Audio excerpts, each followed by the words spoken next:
3 minutes after 10 is the time. There's a lot going on in the world, you'll be aware. And you know I have this obsession with looking for unifying themes, things that sort of resonate regardless almost of which story we're talking about. And there is one, you get it a little bit with Joe Biden apologising or acknowledging that he shouldn't have talked about bullseye in the context of going after Donald Trump. And you register that and the failure of many headline writers to pick up on other elements of this interview that he gave to an American journalist in which he pointed out that Donald Trump told 28 provable lies in that last presidential debate, but inevitably focus is almost well, not inevitably, but focus is almost exclusively directed at Joe Biden's own slowness and fragility. It's not an either-or question, but it is a question of why there can't be both. And he made that point very forcefully.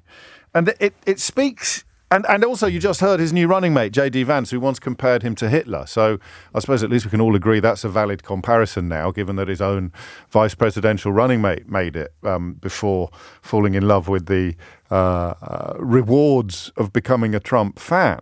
But the comments he just made about Britain being the first Islamist country to get a nuclear bomb, I'm quite good at this job. I hope you'll allow me to say that.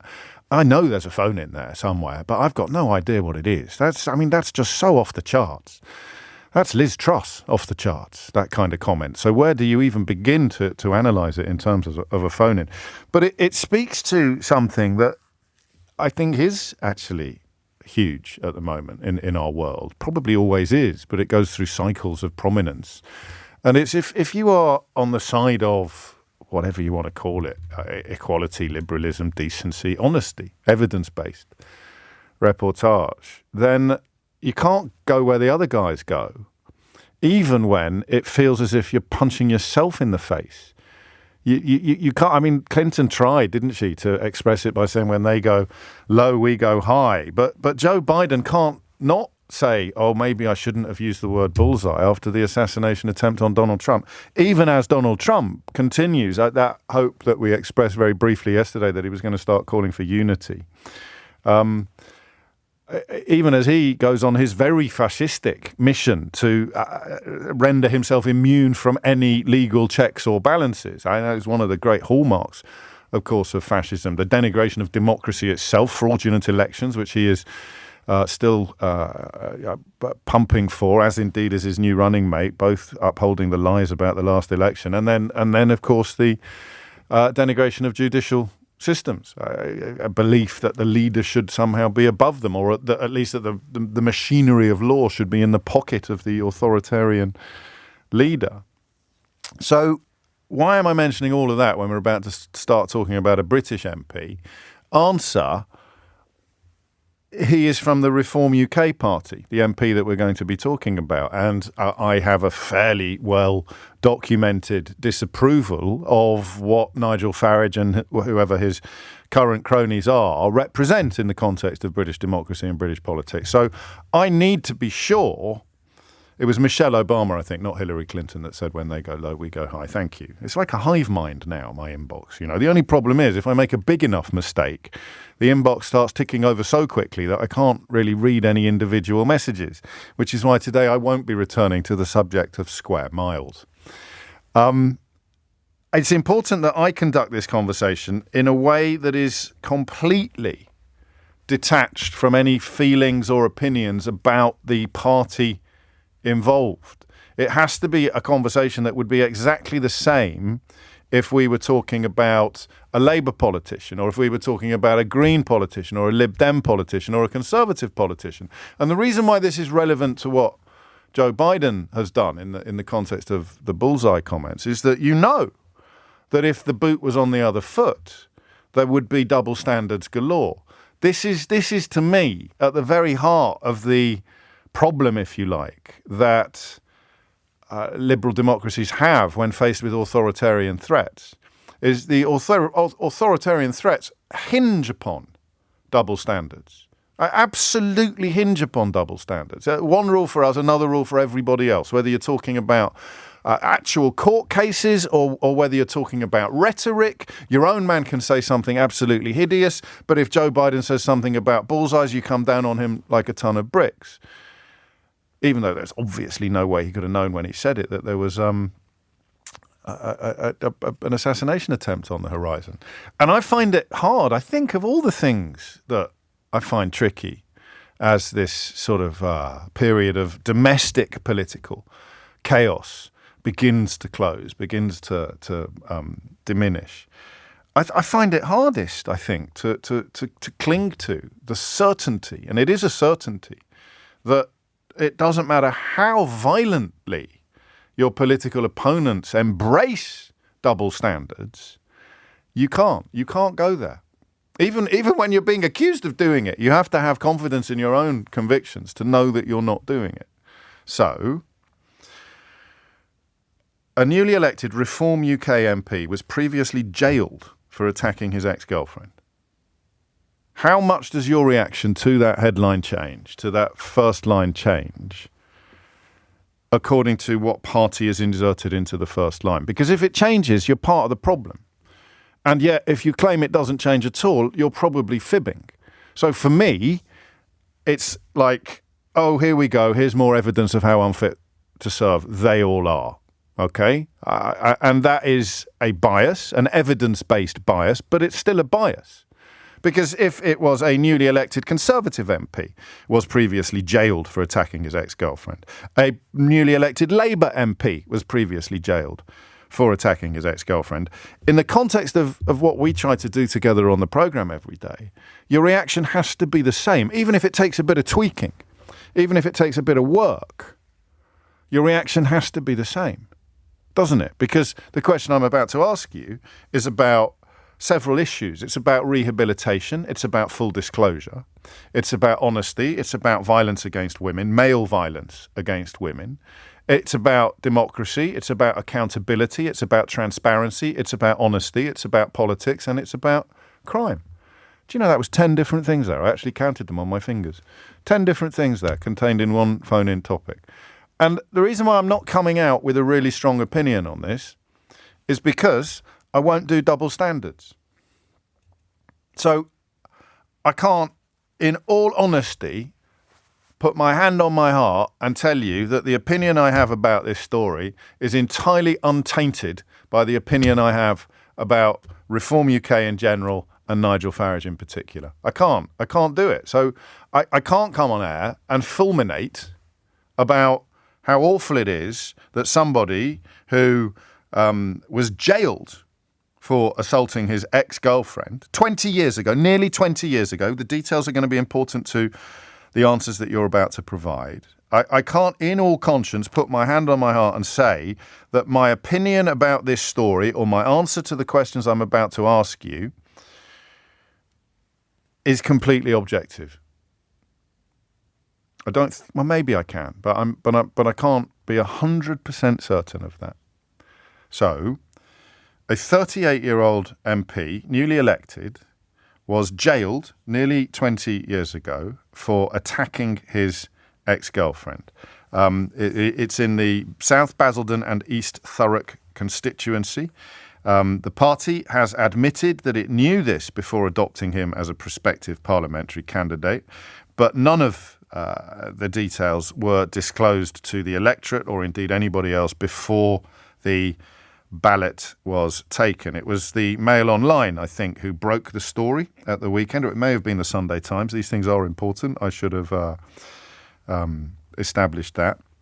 He describes himself as a former banker, although Byline Times have looked into some elements of his professional background, and he's described it himself as a teenage indiscretion. A generous person, he told the paper, might call it a teenage indiscretion, for which, as I say, he was jailed.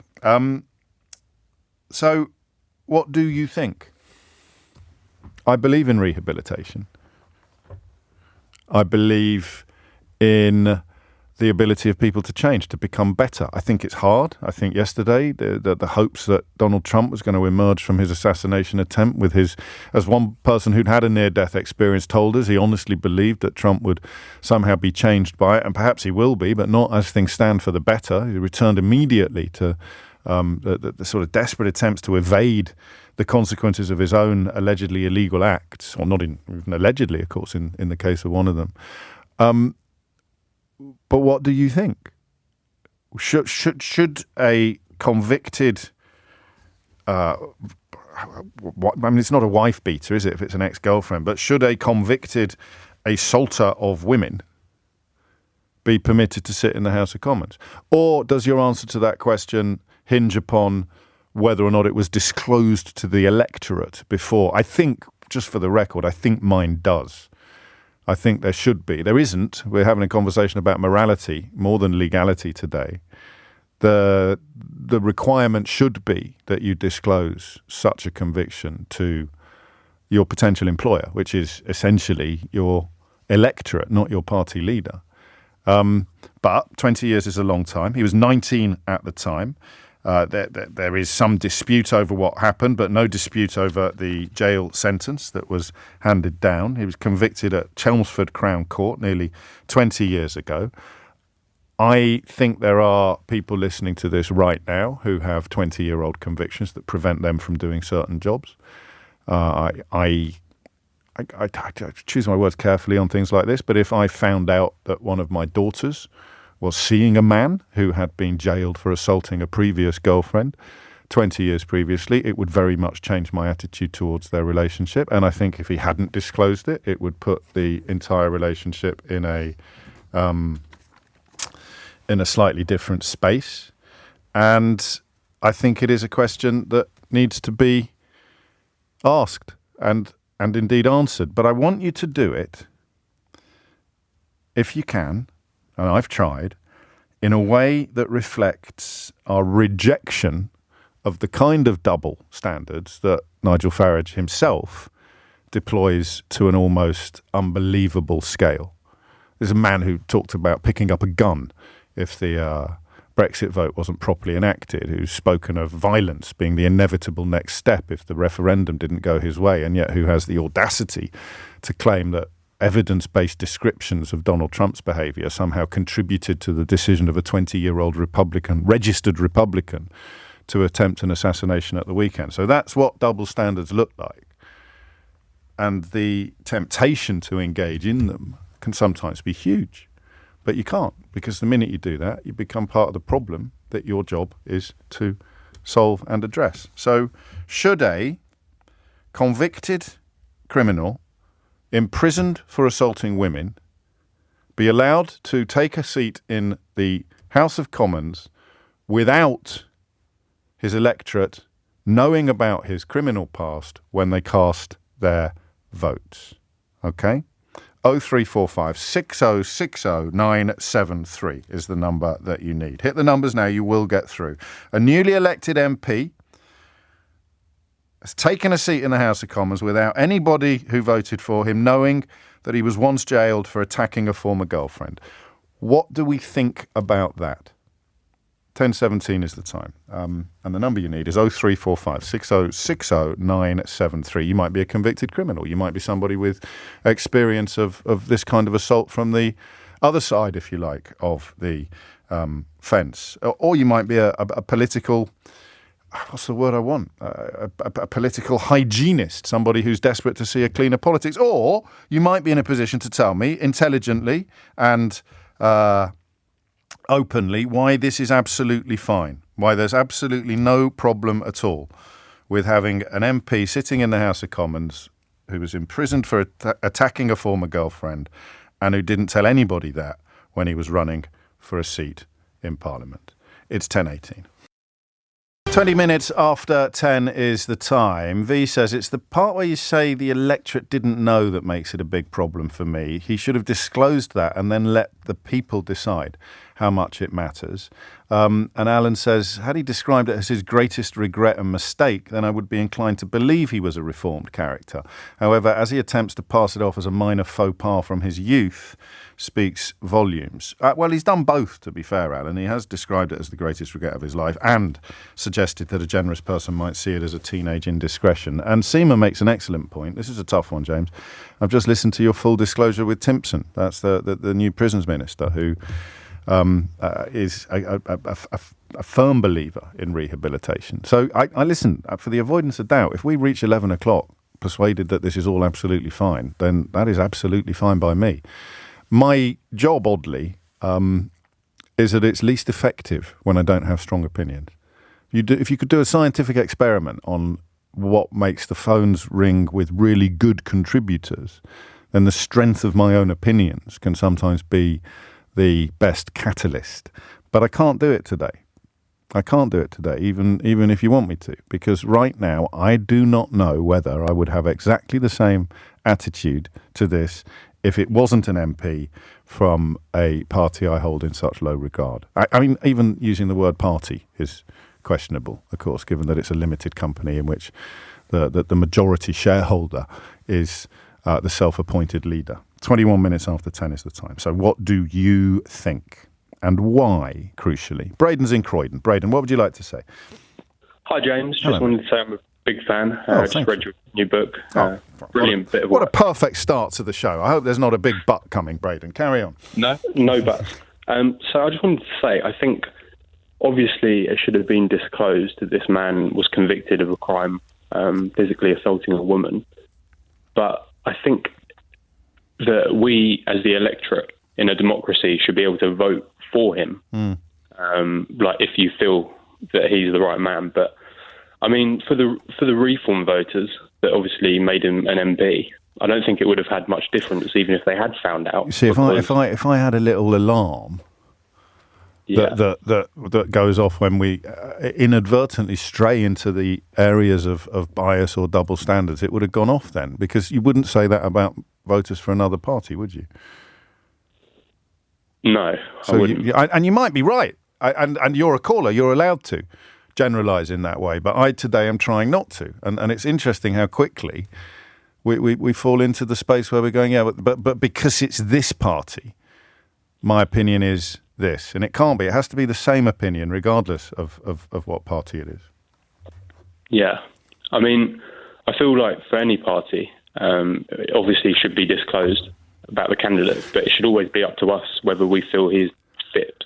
So we're not going to say, because there are jobs you wouldn't be able to do with that kind of conviction on your CV, I think. But if it's there and if you disclose it, then that's absolutely fine to run for Parliament. You could run as a champion of rehabilitation. You could run as a there but for the grace of God go I candidate, explaining how you turned your life around and why you want, therefore, to help other people embark upon similar journeys. But he doesn't disclose it, and he hasn't disclosed it. So we move into the theoretical realm, if you like, of whether or not he should be sitting in the House of Commons. What's your answer to that question? Maybe I've had a realisation that he probably shouldn't. I am going to allow myself an opinion in the course of the hour. I think at the moment, if it had been disclosed and he won the election, that's fine. But it wasn't disclosed and he won the election. Therefore, it's not fine at all. Braden, thank you. 24 minutes after 10 is the time. You're listening to James O'Brien on LBC. A lot of international comparisons being made, but I don't know enough, if you like, about the current South African sports minister and similar. But I probably should be a little bit more up on it. Louise isn't happy. I'm absolutely astonished at you, James. It's a 100% given that he must not be in Parliament. He assaulted a woman. Why are you saying that if he was, for instance, a Labour MP, you may feel different? Get your wife to instigate the Wazzock alarm. No, it's not quite what I'm saying. I'm simply saying that my opinion might be coloured by his politics, and I don't want it to be. I want to know what we feel about a convicted and imprisoned assaulter of women being allowed to sit in the House of Commons despite none of the people who voted for him knowing about his criminal past. 0345 6060 973. Rich is in Maidstone. Rich, what would you like to say? Hi, James. Thanks for having me on. You're very welcome. I was having an. Thank you. No, I was having an interesting discussion with your producers. So before I checked out this fact, which I'm going to give you, my gut feeling on the matter was basically if we started looking at this, not just at this individual, but MPs with criminal records, my gut feeling said that we'd have a lot of MPs with criminal records. Yeah, but we're not talking about COVID penalties or being caught not wearing a seatbelt, are we? Or are we? Of course. No. Of course. Well, this is exactly it, because that judgment may be based on obviously what party this person is part of, and that's where that bias may come from. I want to be careful. But this fact. Well, exactly. This fact now. So go on, just give us the fact, man. Give us the fact. Standards Commission. Yes. I'm sorry. So in 2012, there's been no update since then, but in 2012, 43% of serving MPs at the time had criminal convictions. How many had been imprisoned for beating up an ex-girlfriend? Unfortunately, this is where someone did actually ask it as a freedom of information request. However, due to personal data, they couldn't give individual breakdowns of exactly what has occurred. But now think about that. 43, that's almost half of our parliament. Yes, but that could include the last two prime ministers would be on that list. Exactly. Because they got their COVID. So this is penalty. So I don't understand the point that you're making. This isn't about a criminal record for, stealing a pint of milk when you were 12. This is about a criminal record for being imprisoned after beating up, after attacking a former girlfriend. I don't understand the point you think you're making. Well, the point I'm trying to make is that you can't have one rule for one dependent on the crime the severity of the crime. You have to. Well. You can't base. Okay, so what's the percentage? Otherwise, you're going to have grey areas. No, hang on. Stop talking over me when I'm trying to talk over you. Yeah. What's the percentage of MPs who've been imprisoned then? Let's just look at imprisonment then, and then we can keep it nice and objective. Right. By the way, anyone doubting this statistic, it is true. The 43% is true. But how many have been imprisoned? Yes. That is something I'm still trying to look for you guys, and I'll text it in and I'll WhatsApp it. It's your thing. But the point I was just trying to make with it, James, I remember back in the day, I can't remember exactly who the person was, but we did have an MP as well, a serving MP who did have a criminal conviction and was sent to prison because they had run over someone and it was manslaughter and they had killed the individual.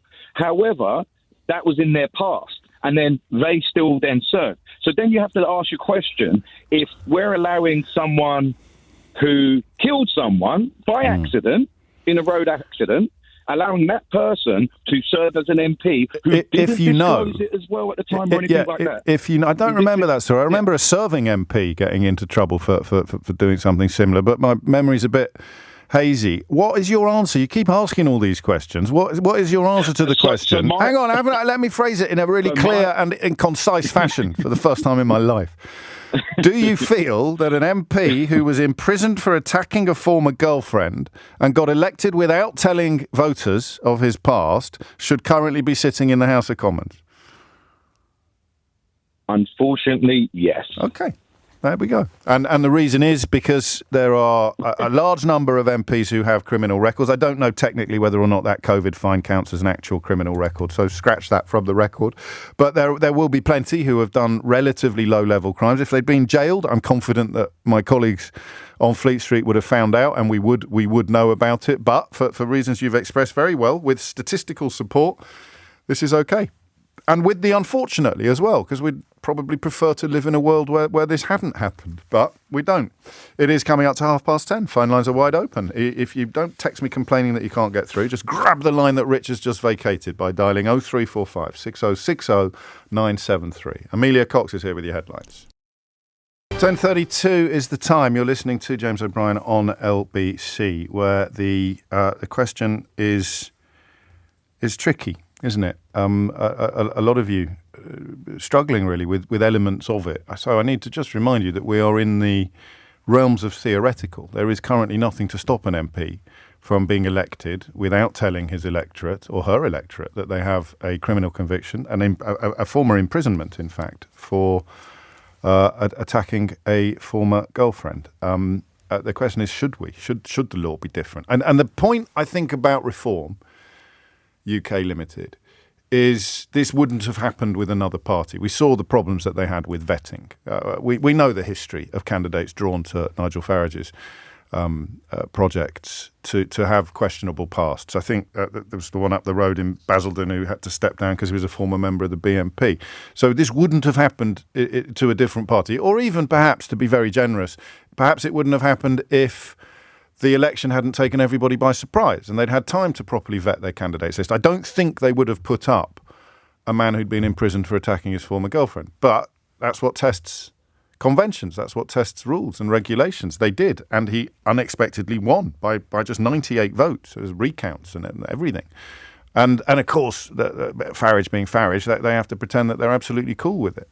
Even to claim some form of victimhood, probably, knowing them. But that's not the point. The point is it has happened, and I want to know how we, and in this instance you, feel about it. 10:34 is the time. And the reason why I disagree with the last caller, just a bit, is because to me it is a very specific sort of crime. Male violence against women feels different from male violence against males. Whether it should or not, I don't know. I personally believe that it should. But it just does. So, all of the MPs who've got convictions for not paying their TV licence or being caught not wearing a seatbelt or whatever it may be, it's not going to be, to me at least, the same. But it was to him. Charlotte's in Islington. Charlotte, what would you like to say? Hi, Hello. lovely to speak to you. Likewise. So I'm a survivor of domestic violence, Okay. and I was in a very similar situation. I was attacked in public. I had my 8-month-old baby with me. Members of the public had to pull him off me. And even though there was witness statements and there was evidence to me, my perpetrator still was not prosecuted. The CPS felt that there was not enough evidence to prosecute him. The weight of evidence against this guy to have a prison conviction for domestic violence means that it was so serious that he is a violent man. And I think you don't understand, unless you're in that situation, the terror that you feel. So even his ex-girlfriend will be seeing him in the Houses of Parliament thinking that he won, right? Mm. The level of violence is so extreme. We don't know that we don't know the full details of what happened in this particular case, but I think I can agree with you that the threshold for prosecution is generally quite high, as you discovered from the failure of the authorities to prosecute your assailant. And unfortunately, in my case, there was enough weight of evidence that social services were involved because I had my child. So I'm continuously having to prove that it wasn't my fault. And it feels like it's just, let them do whatever they want. It's absolutely fine. And don't forget, you've got other MPs that have been accused of rape in the House of Commons. So all you're doing is confirming that women... But they are, I think, suspended until the investigation is complete. This is it's a problem of a different order. And just to support what you say, that the mother of his victim told Mail Online he is a monster. He left marks on her body. It took 2 security guards to pull him off her. So, his denials of the details notwithstanding, that is certainly her memory of the event, and your experience of similar events is that you don't have any guarantee of a prosecution being pursued, let alone a jail sentence being handed down. So it sounds like a particularly nasty crime. It is, and it stays with you forever. I'm sorry to hear that, and I'm not remotely surprised, but I'm still very sorry to hear that. Oh, I appreciate that, but again, it's just we're reaffirming that it's fine, that it's okay, that it's his opinion, that it's what he says should be believed, and I find that really difficult to deal with. I'm almost uncomfortable leading you into the kind of more obvious phone-in territory, Charlotte, but the law as it stands allows him to run without disclosing. And in the event of him winning, he could have sat in the House of Commons. If the Mail Online hadn't had a bit of a dig, he could have sat in the House of Commons without anybody ever knowing. What would you like to change out of that chain of events? Because would you go as far as to say if you were convicted of this kind of crime 20 years ago, you shouldn't be allowed to stand for office? I think it's super important to realise that we've got a new Labour government, and Jess Phillips has had a really good appointment, and she is such an advocate for this. Yes. I think it's within Labour's reach to make a change to the law, because it's a time for change, and all we're having is, it feels like there's a removal of the old boys club to a certain extent, which, Reform are totally part of. I feel that this really needs to be looked into, because the House of Commons is a reflection of our society. So if we're going to allow it, then that's a reflection of how we're going to treat women. So I really think it needs to be changed. As far as saying if you have this kind of conviction you can't stand, or you can't stand without disclosing. And the results might be the same, because I'm pretty sure that there would have been at least 50 people in this constituency put off voting for him if they'd known, and then the result of the election would have been different. But what are you specifically? Are you saying he shouldn't be allowed to stand ever, or he should be compelled to disclose his convictions? So I think he should not be allowed to stand ever. Some crimes are, however rehabilitated you may be or may claim to be, some crimes have a point of no return in terms of political office, because, as you said, it's a reflection of society itself. It really, really is. And I just hope, I hope there's change. I really hope there's change. And reform scare me so much that I'm not surprised that this is a reform candidate. Again, I mean, like with you, given your background and the story that you've told, I'm not going to come down on you like a ton of bricks, but the conversation needs to be conducted in a way that you would feel exactly the same if this was a Conservative MP or a Labour MP. I just want to stress that point, because I may share some of your misgivings, but in the context of what we want the rules to be, they have to be rules that we want to apply to all of them, to every MP, to every putative politician. 1040 is the time. One element of it, that's a brilliant call, Charlotte, and an awful lot of love and support for you coming in. One of the elements of this that is quite interesting is quite a few of you across that Reform UK say that they knew in advance about the previous conviction and jail sentence. I didn't know which way that would go, whether it made you feel he'd been more honest because they knew, or whether you would look askance at them because they knew and didn't think that should prevent him from standing, or indeed that they would be compelled to disclose it. 10:40 is the time. A slight change of direction now. We head towards Cardiff, where LBC's Wales correspondent Bronwyn Weatherby has a little bit more detail on the story that broke shortly before we came on air this morning, of 4 ministers resigning from the Welsh government, calling for the First Minister Vaughan Gething to quit. A little bit of background, if you would, Bronwyn, and then perhaps some thoughts on what may lay ahead either later today or later this week for the First Minister. Yes, James. Well, we started seeing these statements just before 10 a.m, one after the other. At the moment, as you said, 4 ministers have resigned, but it may be that more are to follow. Right now, those include Mick Antoniv, Julie James, Leslie Griffiths and Jeremy Miles. Jeremy Miles, if you remember, being the man who ran against Vaughan Gething to be First Minister in that Welsh leadership race only a few short months ago now. All have called on Mr Gething to resign, calling his position untenable. And this comes after quite a tense meeting held last week between Welsh Labour members, where we're aware that Mr Gething's position was discussed for several hours. Now, in their statements, Mick Antoniv, his now former Counsel General, points out that after losing a vote of no confidence in the Senedd, Mr Gething no longer commands a majority and therefore would be unable to pass a budget. Julie James, his housing minister, pointed, of course, to the serious issues over his campaign donations. To remind listeners, Mr Gething has faced backlash after he took £200,000 from a man whose company was convicted for environmental crimes.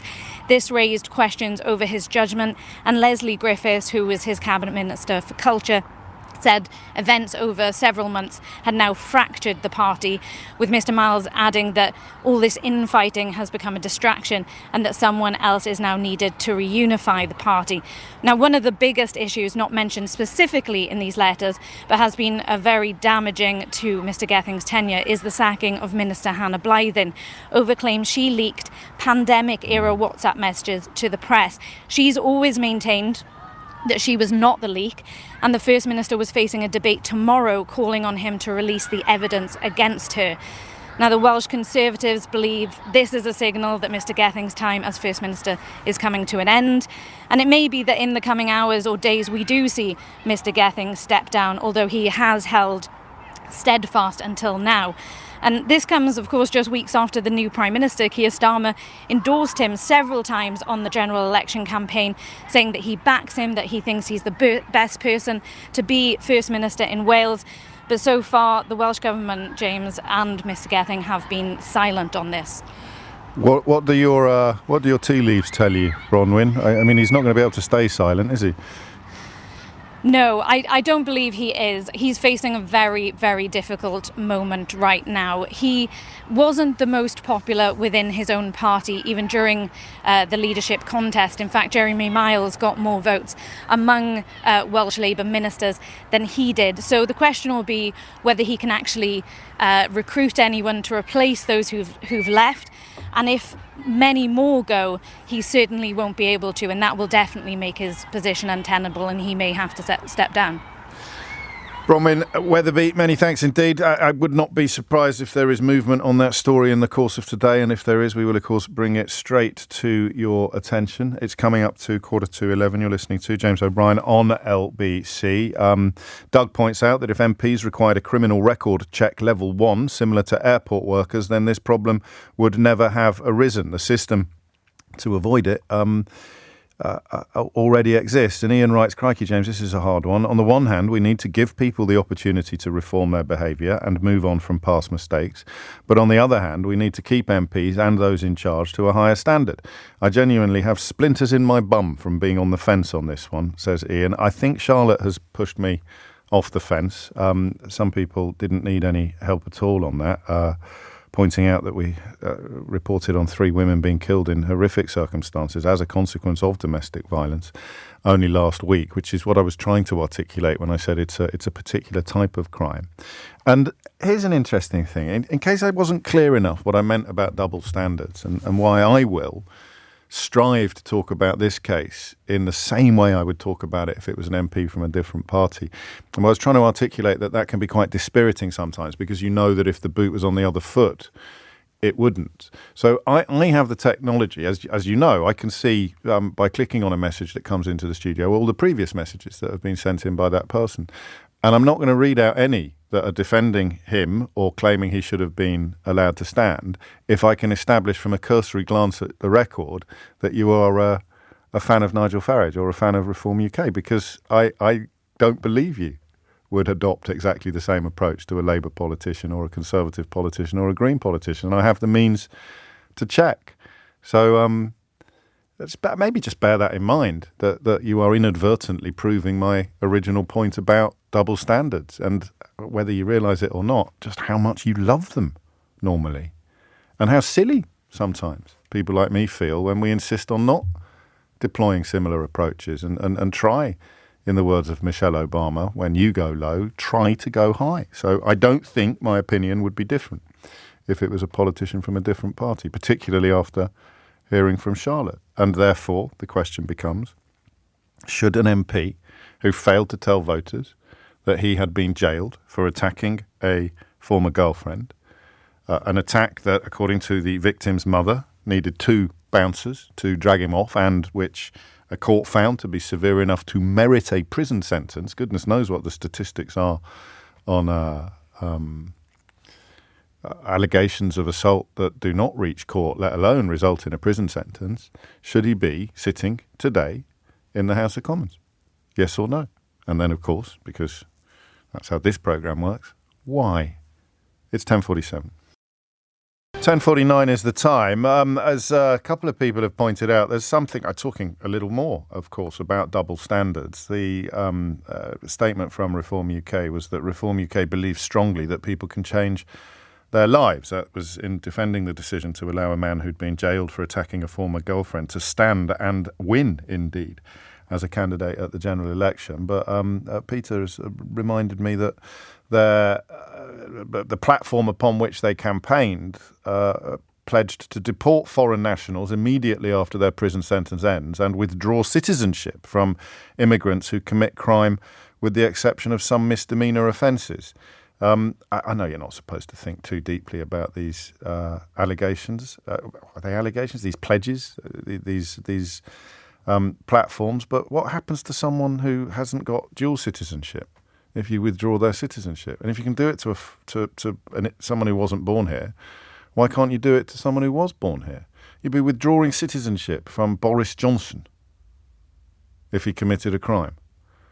I suspect some of you could probably live with that. But it just goes to show what happens when you try to turn xenophobia into actual workable policy. But as you're pointing out, it rather gives the lie to the idea that Reform UK believes strongly that people can change their lives.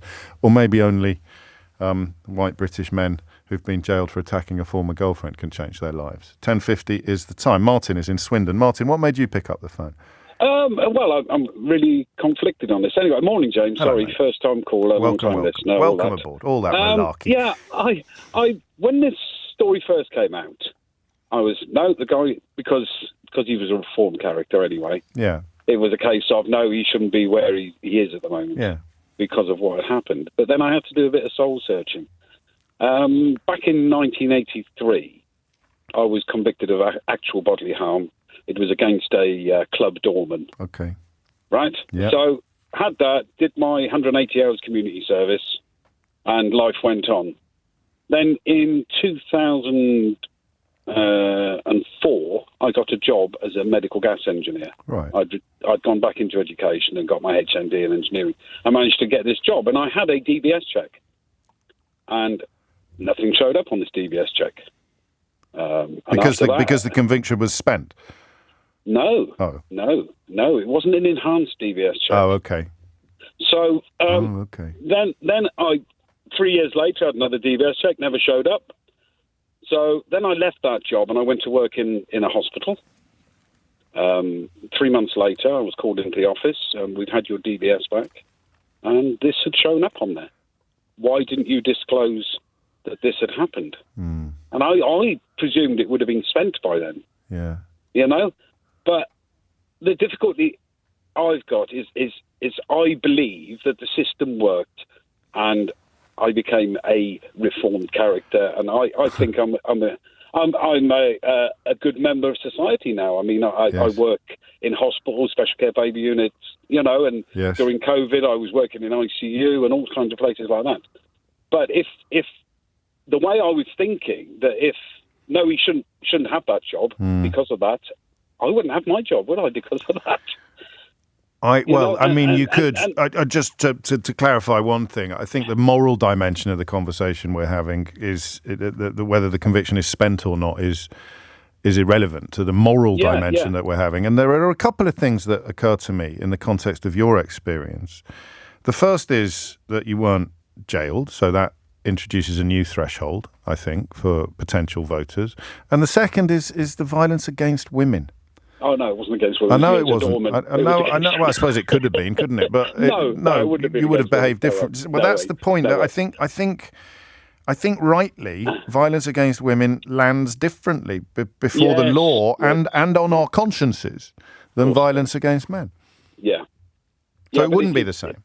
But the idea of convictions or whatever is to rehabilitate people. Yes, exactly. And then people go on, and majority of people who've had that short, sharp shock or whatever go on to become good members of society. Yeah. Now I was conflicted on it because straight away when I heard it was a reformed character, I wanted him hung up by his bootlaces somewhere, Sure. Metaphorically speaking. Yeah. No, just definitely. Or in the stocks throwing rotten tomatoes at him. But it's this is why we're doing it. This is why I said right at the outset that this isn't going to be binary. It's not going to be black and white. I don't think either of us, even if we did decide that rehabilitation is the trump card here, I don't think either of us could make that case convincingly to his victim or her mum. No, definitely not. And that is the bit that, with me, that no, he shouldn't have that job because it was against a woman. I'm not saying a weaker member of society, but it was against a man against a woman, and it doesn't happen. It shouldn't happen. And disclosure allows the voters to decide how much it matters. And then if they decide to return him to Parliament, that's it's not absolutely fine, and we'd still struggle to justify it to the victim. But the thing is, with going for that job, you're automatically putting yourself on a higher pedestal. What? And you should disclose this kind of stuff. I think when you I put agree yourself with that. on I think the nature of the job is key as Yeah. well. What happened in that meeting? We didn't actually finish the story. Did you when lose that? I went for my meeting, no, Yeah. I kept the job. Okay. I ended up having my probation extended. Okay. And it was basically, I was basically told in known terms, if I stepped out of line, then it was like a final written warning because I hadn't disclosed it. Yes, and that was the point. You hadn't disclosed it. If you had, I hadn't disclosed and it. that was the game changer. Yeah, because on previous DBS checks, it hadn't shown up. But this was an enhanced because I would be working in the children's ward, special care baby units, and all sorts of stuff like that. Well, the system worked, but better late than never, I suppose. Yes, yes. What a call. Yes, Thank there you you. I'll tell you what, you got the hang of it for a debutant, didn't you? He settled straight in. Thank you, Martin. I'm getting a few messages like this. To echo your previous female caller, James, I think it was Charlotte, was it? The fact that he served a custodial sentence speaks volumes to the level and severity of the violence. It's appalling that he's allowed to stand for office. He should never be allowed to, regardless of how long ago the conviction was. Male violence against women is such a huge problem in our country. And what chance do we have of tackling it if we allow those convicted of it to stand? Surely it looks like we are condoning it. And this is a really good message from Emma. Discussion of varying reactions to crimes based on things like political persuasion always puzzle me. And I think it might be an autism thing. I can do nuance, but this really isn't a nuanced situation. If you're found guilty and jailed for assaulting, not even a random victim, but someone they're supposed to have loved and respected, therefore with an inherent power dynamic, then it may be black and white thinking, but sometimes that's just another way of saying unyielding principle. No domestic abusers in government or no domestic abusers in Parliament seems pretty simple to me, no matter which rosette. And they add, violence against partners is by definition abusive. I don't want an abusive mindset given power over others. It rarely ends well. Well, there's a little bit of room for manoeuvre inside there because the abusive mindset is not necessarily, and I'm a great believer not just in rehabilitation but also in therapy, the abusive mindset is not necessarily a permanent state, is it? In which case the punishment is permanent even if the mindset isn't. And how big a punishment is it really to be told you're not allowed to be an MP? Ruth's in Ilford with the last word on this. What do you think, Ruth? Hi, James. Hello.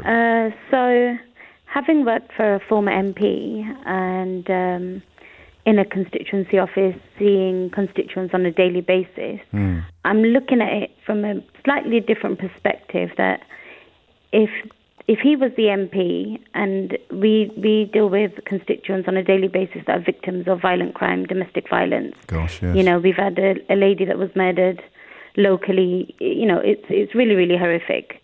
Now, would the families, would those victims feel comfortable coming to him if he was the MP? I don't think so. So what we have to, the elected representatives standing there to represent their constituents. I don't think any female constituent that was a victim of domestic violence would have the confidence or feel comfortable to approach him given his past. I mean, I believe in rehabilitation. And in terms of really the judgment on how rehabilitated I think he may be, his comment that he made to the media after, he was very defensive. It didn't sound very, it didn't sound like he was he described his reformed. regret at almost at what had happened to him. Yes. As opposed to his regret of what he'd actually done, because his description of what he'd actually done contained the phrase that generous people might see it as a teenage indiscretion. Yeah, I mean, he was really defensive and just downplayed the severity of it. So it was a non-apology. It was not an apology. He said, the biggest regret of my life, and I wish I could go back in time and fix things. Yeah, but you see what you know. Just because he got caught and it's come out. We don't know that. But I think your central point about walking into an MP's surgery with domestic violence issues that you're hoping to receive help with, and finding yourself talking to someone who's been sent to jail for attacking a former girlfriend is almost the last word on the subject, Ruth? Yeah. Just thinking about it, should that situation be allowed to arise? And that, of course, drives the coach and horses through the full disclosure notion that if he'd told voters that he had this on his CV, on his record rather, and they had returned him regardless, then we'd almost be telling that young woman to suck it up. Sorry, you'll have to find someone else to help you if you don't want to go to the guy who was jailed for attacking a former girlfriend. 11 o'clock is the time. Complete change now, because we move from a very specific and subjective story that we tried and succeeded, I think we can agree, to make it objective, into an entirely theoretical. Doctors have been told to recognise eco-distress, and I want you to tell me what it is.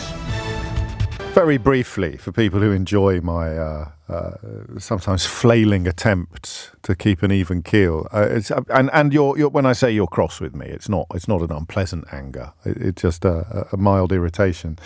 People think I tried too hard to be balanced in the last hour, and that actually, if it hadn't been a Reform UK MP who was jailed for assaulting a former girlfriend, I would have gone in much harder, because I wouldn't have felt any need to try not to be biased. And do you know what? You might have a point as well. I'm going to pause the eco-distress conversation and respond to the breaking news that you just heard there towards the end of Amelia's bulletin. The news that Gareth Southgate, Gareth Southgate, the most successful England manager since Sir Alf Ramsey, has decided to step down. I've got his... I've got the statement from the FA that I will share bits of with you. I haven't at the moment got a statement from Gareth Southgate except the news that he has made that decision. He's stepped down as England manager. And I think it is one of those moments where we have a football phone-in. Well, I can't remember. When's the last time we had a football phone? Have we ever had a football phone-in before? We've had footballers phone in, sometimes very felicitously, in the case of Graham Lasso and others, sometimes somewhat less felicitously, in the case of Frank Lampard many years ago. But we have done a football phone-in. So I don't think this is a radio station where we start speculating on who the next manager will or should be, although certainly you'd hope Jurgen Klopp might reconsider his time off or sabbatical or whatever you would call it. But I think we do look back and wonder what Gareth Southgate's legacy will be. How will he be remembered? And also, given the emotion that we've been through over the last couple of weeks, how do you feel about his decision to step down? I'm gutted. I felt that and do you know what? I need to confide in you quickly. I really like football. But I support Kidderminster Harriers. And the more I've got into Kidderminster Harriers, since my dad died, oddly, it was one of the last things we did together was go to a game. And there's been a sort of weird recalibration of my footballing mind, my footballing heart. And I can safely say that one of my happiest memories of all time was the day that Kidderminster Harriers got promoted from the National League North to the National League, only to come down immediately the following season. But that was, for me, I was with my sister, and it was transcendent. So I do get it. I do understand football. And yet I'm conscious, the reason I'm mentioning this, I'm conscious in the back of my mind of almost apologising to you for having a football phone. And I need to get rid of that. I'm supremely qualified to conduct this conversation, and you are supremely qualified to contribute to it, even though we don't generally spend 3 hours a day talking together about football. I've got the full statement from Gareth Southgate, and then I'll give you my reaction, and then you can give me yours. As a proud Englishman, it has been the honour of my life to play for England and to manage England. If I start getting emotional, I'm going to be very cross with myself. It has meant everything to me, and I have given it my all. But it's time for change and for a new chapter. Sunday's final in Berlin against Spain was my final game as England manager. I joined the FA in 2011, determined to improve English football. In that time, including 8 years as England men's manager, I have been supported by some brilliant people who have my heartfelt thanks. I could not have had anyone better alongside me than Steve Holland. He is one of the most talented coaches of his generation and has been immense. I have had the privilege of leading a large group of players in 102 games. Every one of them has been proud to wear the 3 lions on their shirts, and they have been a credit to their country in so many ways. The squad we took to Germany is full of exciting young talent, and they can win the trophy we all dream of. I'm so proud of them, and I hope we get behind the players and the team at St George's Park and the FA, who strive every day to improve English football and understand the power football has to drive positive change. My special thanks go to the backroom staff who have provided the players and me with unstinting support over the last 8 years. Their hard work and commitment inspired me every day, and I am so grateful to them, the brilliant team behind the team. We have the best fans in the world, and their support has meant the world to me. I'm an England fan, and I always will be. I look forward to watching and celebrating as the players go on to create more special memories and to connect and inspire the nation as we know they can. Thank you, England, for everything. P.S. I'm looking forward to joining Phil Brown at Agbra to restore Kidderminster Harriers to their natural place in that last bit's a joke. Could you imagine? Could you imagine? 9 minutes after 11 is the time. Let me see if I've got one yet. Have I got one yet? Yep, here's one. So, did James bother with a phone-in when Chris Coleman stepped down from managing Wales? Had Wales just been defeated in the Euros final when that happened, Karen? Because if they had, is that really your name? If they had, then I would have done. Or maybe not a whole phone-in, but we certainly would have paid it a lot of attention. You know we would. It's the scale of Southgate's achievements that make his decision to step down newsworthy. It's not simply the fact that we didn't do a phone-in when Sam Allardyce stepped down.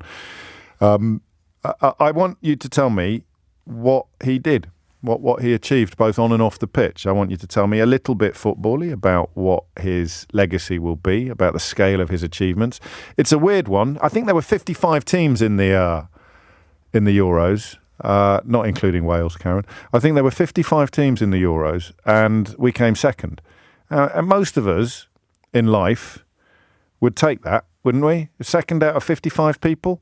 And yet, there's not much in sport for second place. I've always admired people who win silver medals and bronze medals, but I've also understood that the mentality of people who routinely win gold medals probably involves a little bit of disdain for silver and bronze medals. But I'm not a gold medal player. I would be happy to be the second or third best in the business.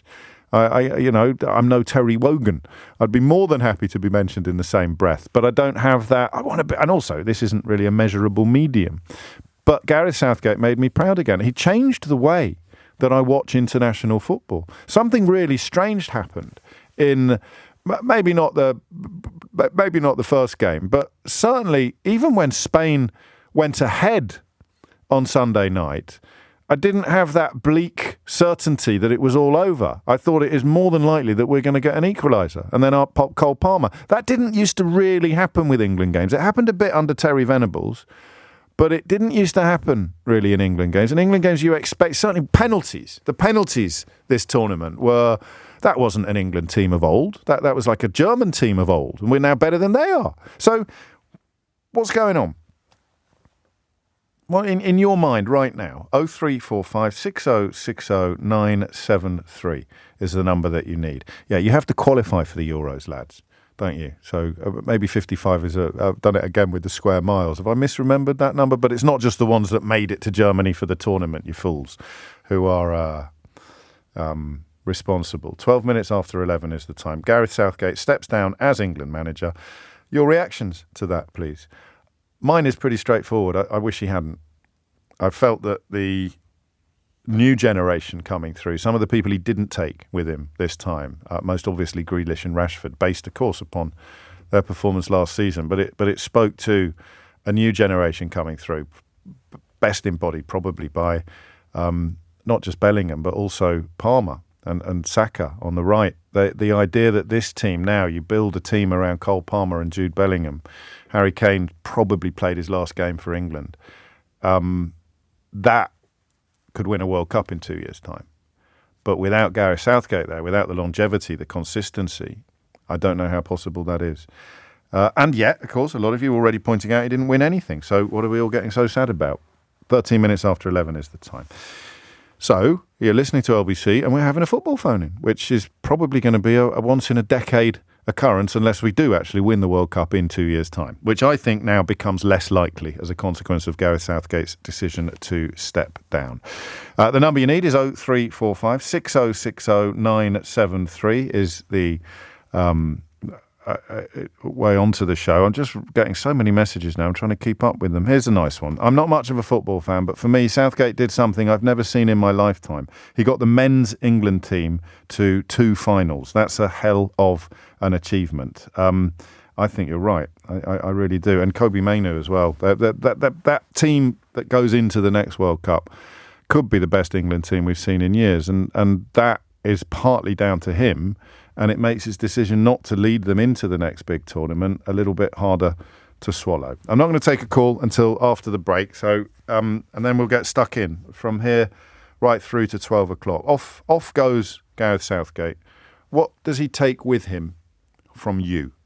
What would you like to put into his pocket as he heads off to whatever challenge he chooses next? It's 11:16. You're listening to James O'Brien on LBC. We'll do eco-distress in the next hour. This is news that the Royal College of Physicians wants doctors to use their status as trusted members of the community to raise the topic of climate change and to recognise people suffering from what is called eco-distress, anxiety and depression caused by climate change. The Daily Mail inevitably chooses to stick it on its front page as something that they want its readers to get cross about. So not only helping people who are distressed, but also seeking to raise awareness of the existential threat our species faces from climate change. Yeah, down with that sort of thing. Down with that sort of thing. But we are having a completely different sort of conversation just for this hour, just until 12 o'clock today. And we are marking the decision of Gareth Southgate to step down as England manager. My friend Scott's put it really rather beautifully, actually, although I don't necessarily agree with the very first bit. He goes, it's definitely time for Southgate to go, but I will be forever grateful to him for transforming the England team from a group of players I generally disliked to a group of players I profoundly loved. Crikey. Colin's in Swanley. Colin, what would you like to say? Hi, James. Hello. Morning. Hello. Excuse my throat, my voice. It's a bit hoarse. I was at Berlin. Oh, you made it out on there. Sunday Gosh. night. Yeah, it was fantastic. You know, the crowd, the English fans were brilliant. We outnumbered the Spanish 2-1 easily, if not more. That's the spirit. But you know, the truth of it is, I just think he does need to go. You know, I love Southgate. I'll absolutely defend him all the way. Yes. But he just lacks that tiny little bit of knowledge that you need to get over the line. Is this the tiny bit of knowledge that all fans have, but that Gareth Southgate doesn't? So. Yeah, absolutely. I've got it. He should have phoned me up. Because you won't be able to articulate. We can all say he should have taken Kane off sooner. He should have started with Palmer. You know, we've all got that. But I want you to try to articulate that sixth gear almost that you feel Southgate lacked, if you can.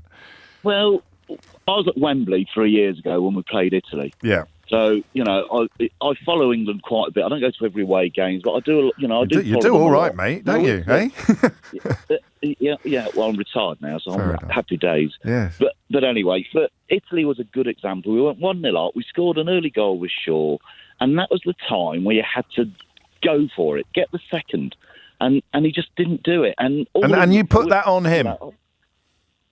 I do, yeah, absolutely, I do. But I still supported Southgate. I still absolutely wanted him to carry on, do the job. But I do think the time has come. You know, everyone, all the pundits, hundreds I've spoken to. You might regret this. What if? I've got some breaking news as well. The First Minister of Wales has just resigned, Colin. You weren't with him last weekend as well, were you? By any chance? You don't know Vaughan Gething. What do you do? I'm going to upset everybody now. Wales are going to come for me. Everybody, what are you talking about? Gareth Southgate, our First Minister, has just resigned. Colin articulates something that an awful lot of people, I think, feel, even if they perhaps couldn't put it into words as well as he does, which is he should have won something. But is that actually fair? I don't know. I now have a statement from the First Minister of Wales, Vaughan Gething. He has taken he writes, I have this morning taken the difficult decision to begin the process of stepping down as leader of the Welsh Labour Party and as a result First Minister. Having been elected as leader of my party in March, I had hoped that over the summer a period of reflection, rebuilding and renewal could take place under my leadership. I recognise now that this is not possible. If this had happened on any other day, I don't know that I would read out the entire statement. I probably would, but the fact that I've just read out Gareth Southgate's entire statement means that I have to read this one out. Otherwise, I'll get even more abuse in my inbox than I'm getting already. It has been the honour of my life to do this job even for a few short months, to see the dedication to public service from our civil service and the dedication to civility from the Welsh public, to see the election of a new government in Westminster and the fresh hope that brings to Wales. I've always pursued my political career to serve Wales, and being able to show underrepresented communities that there is a place for them, for us, is an honour and privilege that will never diminish. It's what drew me into public service. Before becoming an MS, I fought employment cases for people who'd been mistreated at work. I wanted to give power to those without a voice. That has always been my motivation. I also campaigned to help create the Senate, clocking up 30 years of work to support Wales's devolution journey. This has been the most difficult time for me and my family. A growing assertion that some kind of wrongdoing has taken place has been pernicious, politically motivated, and patently untrue. In 11 years as a minister, I have never ever made a decision for personal gain. I have never ever misused or abused my ministerial responsibilities.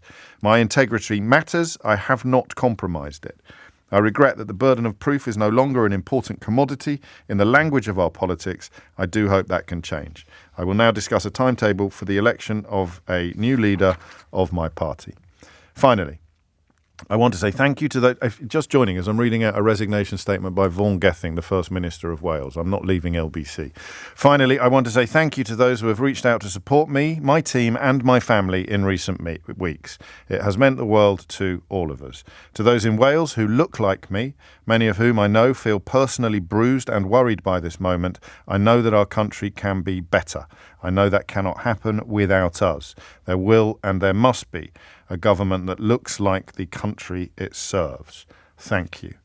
Vaughan Gething there, certainly not going quietly, a palpable anger with some of the assertions and accusations made against him, and a powerful reference towards the end to his ethnicity, which leads us back, of course, to Gareth Southgate's England team, and one of the defining moments being the extraordinary racist abuse of three players when they missed penalties.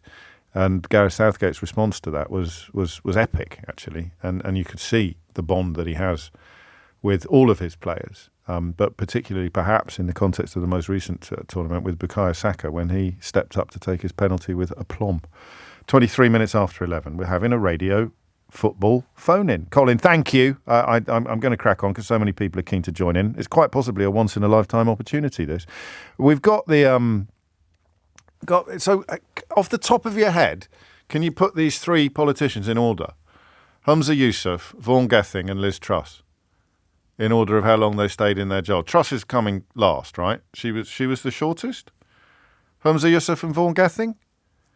It's a weird sort of chapter, isn't it, in politics? And quite a few of you've all got a very similar sense of humour, actually. Quite a lot of you saying, we're going to get Biden for the hat-trick. I think that's less likely, oddly, as a consequence of the assassination attempt. But there we are. 24 minutes after 11. Gareth Southgate has stepped down as England manager. How do you respond to that news? 0345 6060 973. Nick's in Woodford. Nick, what do you reckon?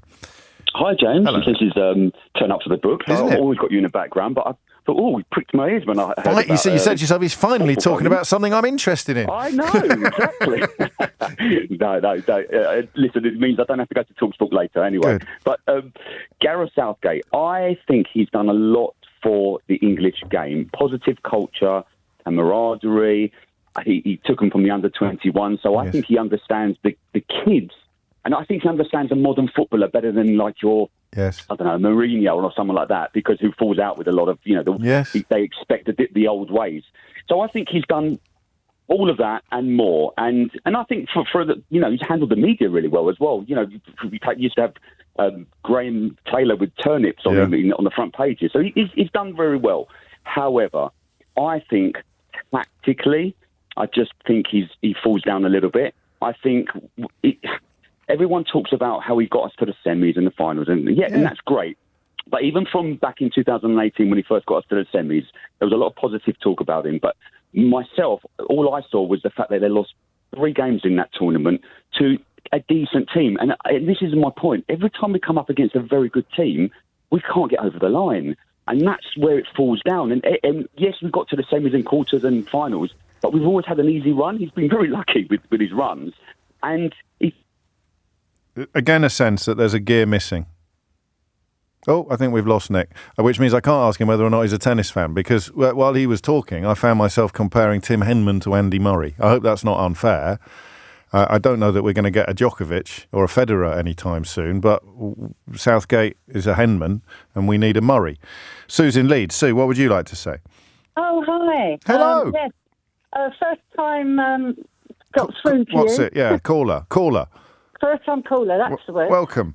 Yes, thank you. And I thought first woman perhaps on to talk about this as well. Yes. But, I think what Gareth brought was the way he conducted himself. I'm sure a lot of people have already said this. And he, to me, he really sort of supported and shielded his players when the backs were up against the wall. That was very special, wasn't it? Yes, it was.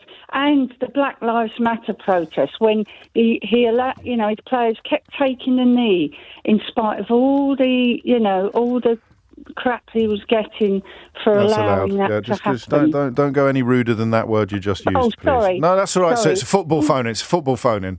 Yeah, it's in the morning now, isn't it? I do beg your pardon. That's quite all right. That's quite all right. But yes, and I think that also I kept supporting the team from the start of this tournament when everyone was saying, "Oh, they're rubbish," because look at the Italian team; they were rubbish. I mean, they really went out with a whimper. So I think comparing those teams, you have to look at all of the other teams. I know we're always, on about our own teams, but I think, I think that what Gareth, again... So are you glad or sad that he's gone? Or both? Both. I'm sad, but I think it's taken a lot out of him, actually. Interesting. And I think it's time possibly to pass a baton on. But what I'd like is for him to be involved in the next selection, because up until Gareth, probably since, say, Alf Ramsey, the selectors, FA, have been rubbish at selecting a sort of, Venables was all right, but a bit hard. But he came, and Bobby Robson was all right, but he came in after that weird Capello Allardyce period where they did seem to be making mistakes on the scale with never letting Brian Clough have a go at the job. Although you being in Leeds, you probably don't think as fondly about Brian Clough as I do, Sue. It's coming up to 11:29. You're listening to James O'Brien on LBC. Can you try a bit harder? I think Sue gave us a bit of a heads up there. Can you try a bit harder to sound like a typical contributor to a football phone-in? Because I think everything's a little bit too polite and cerebral at the moment. Omar's in Ealing. Omar, what would you like to say? Yeah, mate, I don't agree with what you're saying, and I hope I'm not cerebral on this. That's better. No, nice one. Let's go in hard. Mate, Studs up. Can I go? Yes. Mate, as usual, you've got an opinion, right? But I don't agree with it. So you're saying Gareth Southgate should have stayed. He's brilliant. He's the best thing that could have happened, and we would have progressed under him. Couldn't disagree more, mate. Yeah, he's all right. He's done well. We've reached 2 finals. Brilliant. The issue has been throughout history, England have been an underperforming team. The team that we have, the players that we have, should always do better. So just because in the past we've been really bad, and this time we've been better, doesn't mean we've progressed. We still underachieve. You need that little bit of knowledge that guy was talking about. I don't have it. No, the fans don't have it, but they know it's missing. Who has it is the top managers, mate. They have it, and they know what difference it is to win that tournament, and that's what we've never had. So you want a kind of a Klopp, a Mourinho in his heyday. I'm trying to think of an English manager who might a Brian Clough equivalent. Yeah, an international equivalent. I'm not sure those guys could do it at that level, but at the international stage. Well, that's part of the problem, though, isn't it? Because the pool from which you pick an international manager is different from the pool.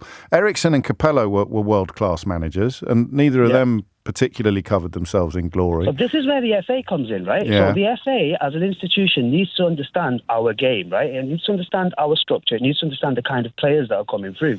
But Southgate understood all of that better than anyone. This is the problem I think you've got, is that you're letting the perfect be the enemy of the good. There is no perfect here. Pep Guardiola's not going to suddenly turn up at Lancaster Gate. So who? Then give me an example of someone who'd do better. I don't know. This is the FA You have job. to. It's a football phone-in. You've got to have a strong opinion. Who should get the job next and be better than Gareth Southgate? I don't know. Make that noise again. Make that noise again. I don't know, Klopp. Klopp. You can't have... Well, yeah, that would be nice. But would he have Ancelotti? I don't know. Thank you, Omar. So you got there in the end, but I didn't feel you were rude enough at the outset. Amelia Cox is here now with your headlines. 11:34. This is nice from a pal of mine, Keith. Southgate articulated what it is to be a leader, a professional, and proud of his country's team. I'm not a football supporter, but I am a Southgate supporter. I think his reaction and leadership to that racism at the last Euros showed people how to lead and made me lift my head with pride rather than cynicism. And do you know, talking of pride rather than cynicism, how many people telling me that Gareth Southgate was never going to win anything, and that you knew that all along, would have said that shortly after Cole Palmer equalised on Sunday night? Because that is, for me, a mark of how much he's changed the culture surrounding the England team, the expectations of the England fans. Spain were the best side in the tournament, but we still thought we might do them on the day. And when Cole Palmer equalised, you thought the sky was the limit, so you didn't sit there when Cole Palmer equalised on Sunday night thinking, we're never going to win anything with Southgate. You thought we were about to win the Euros.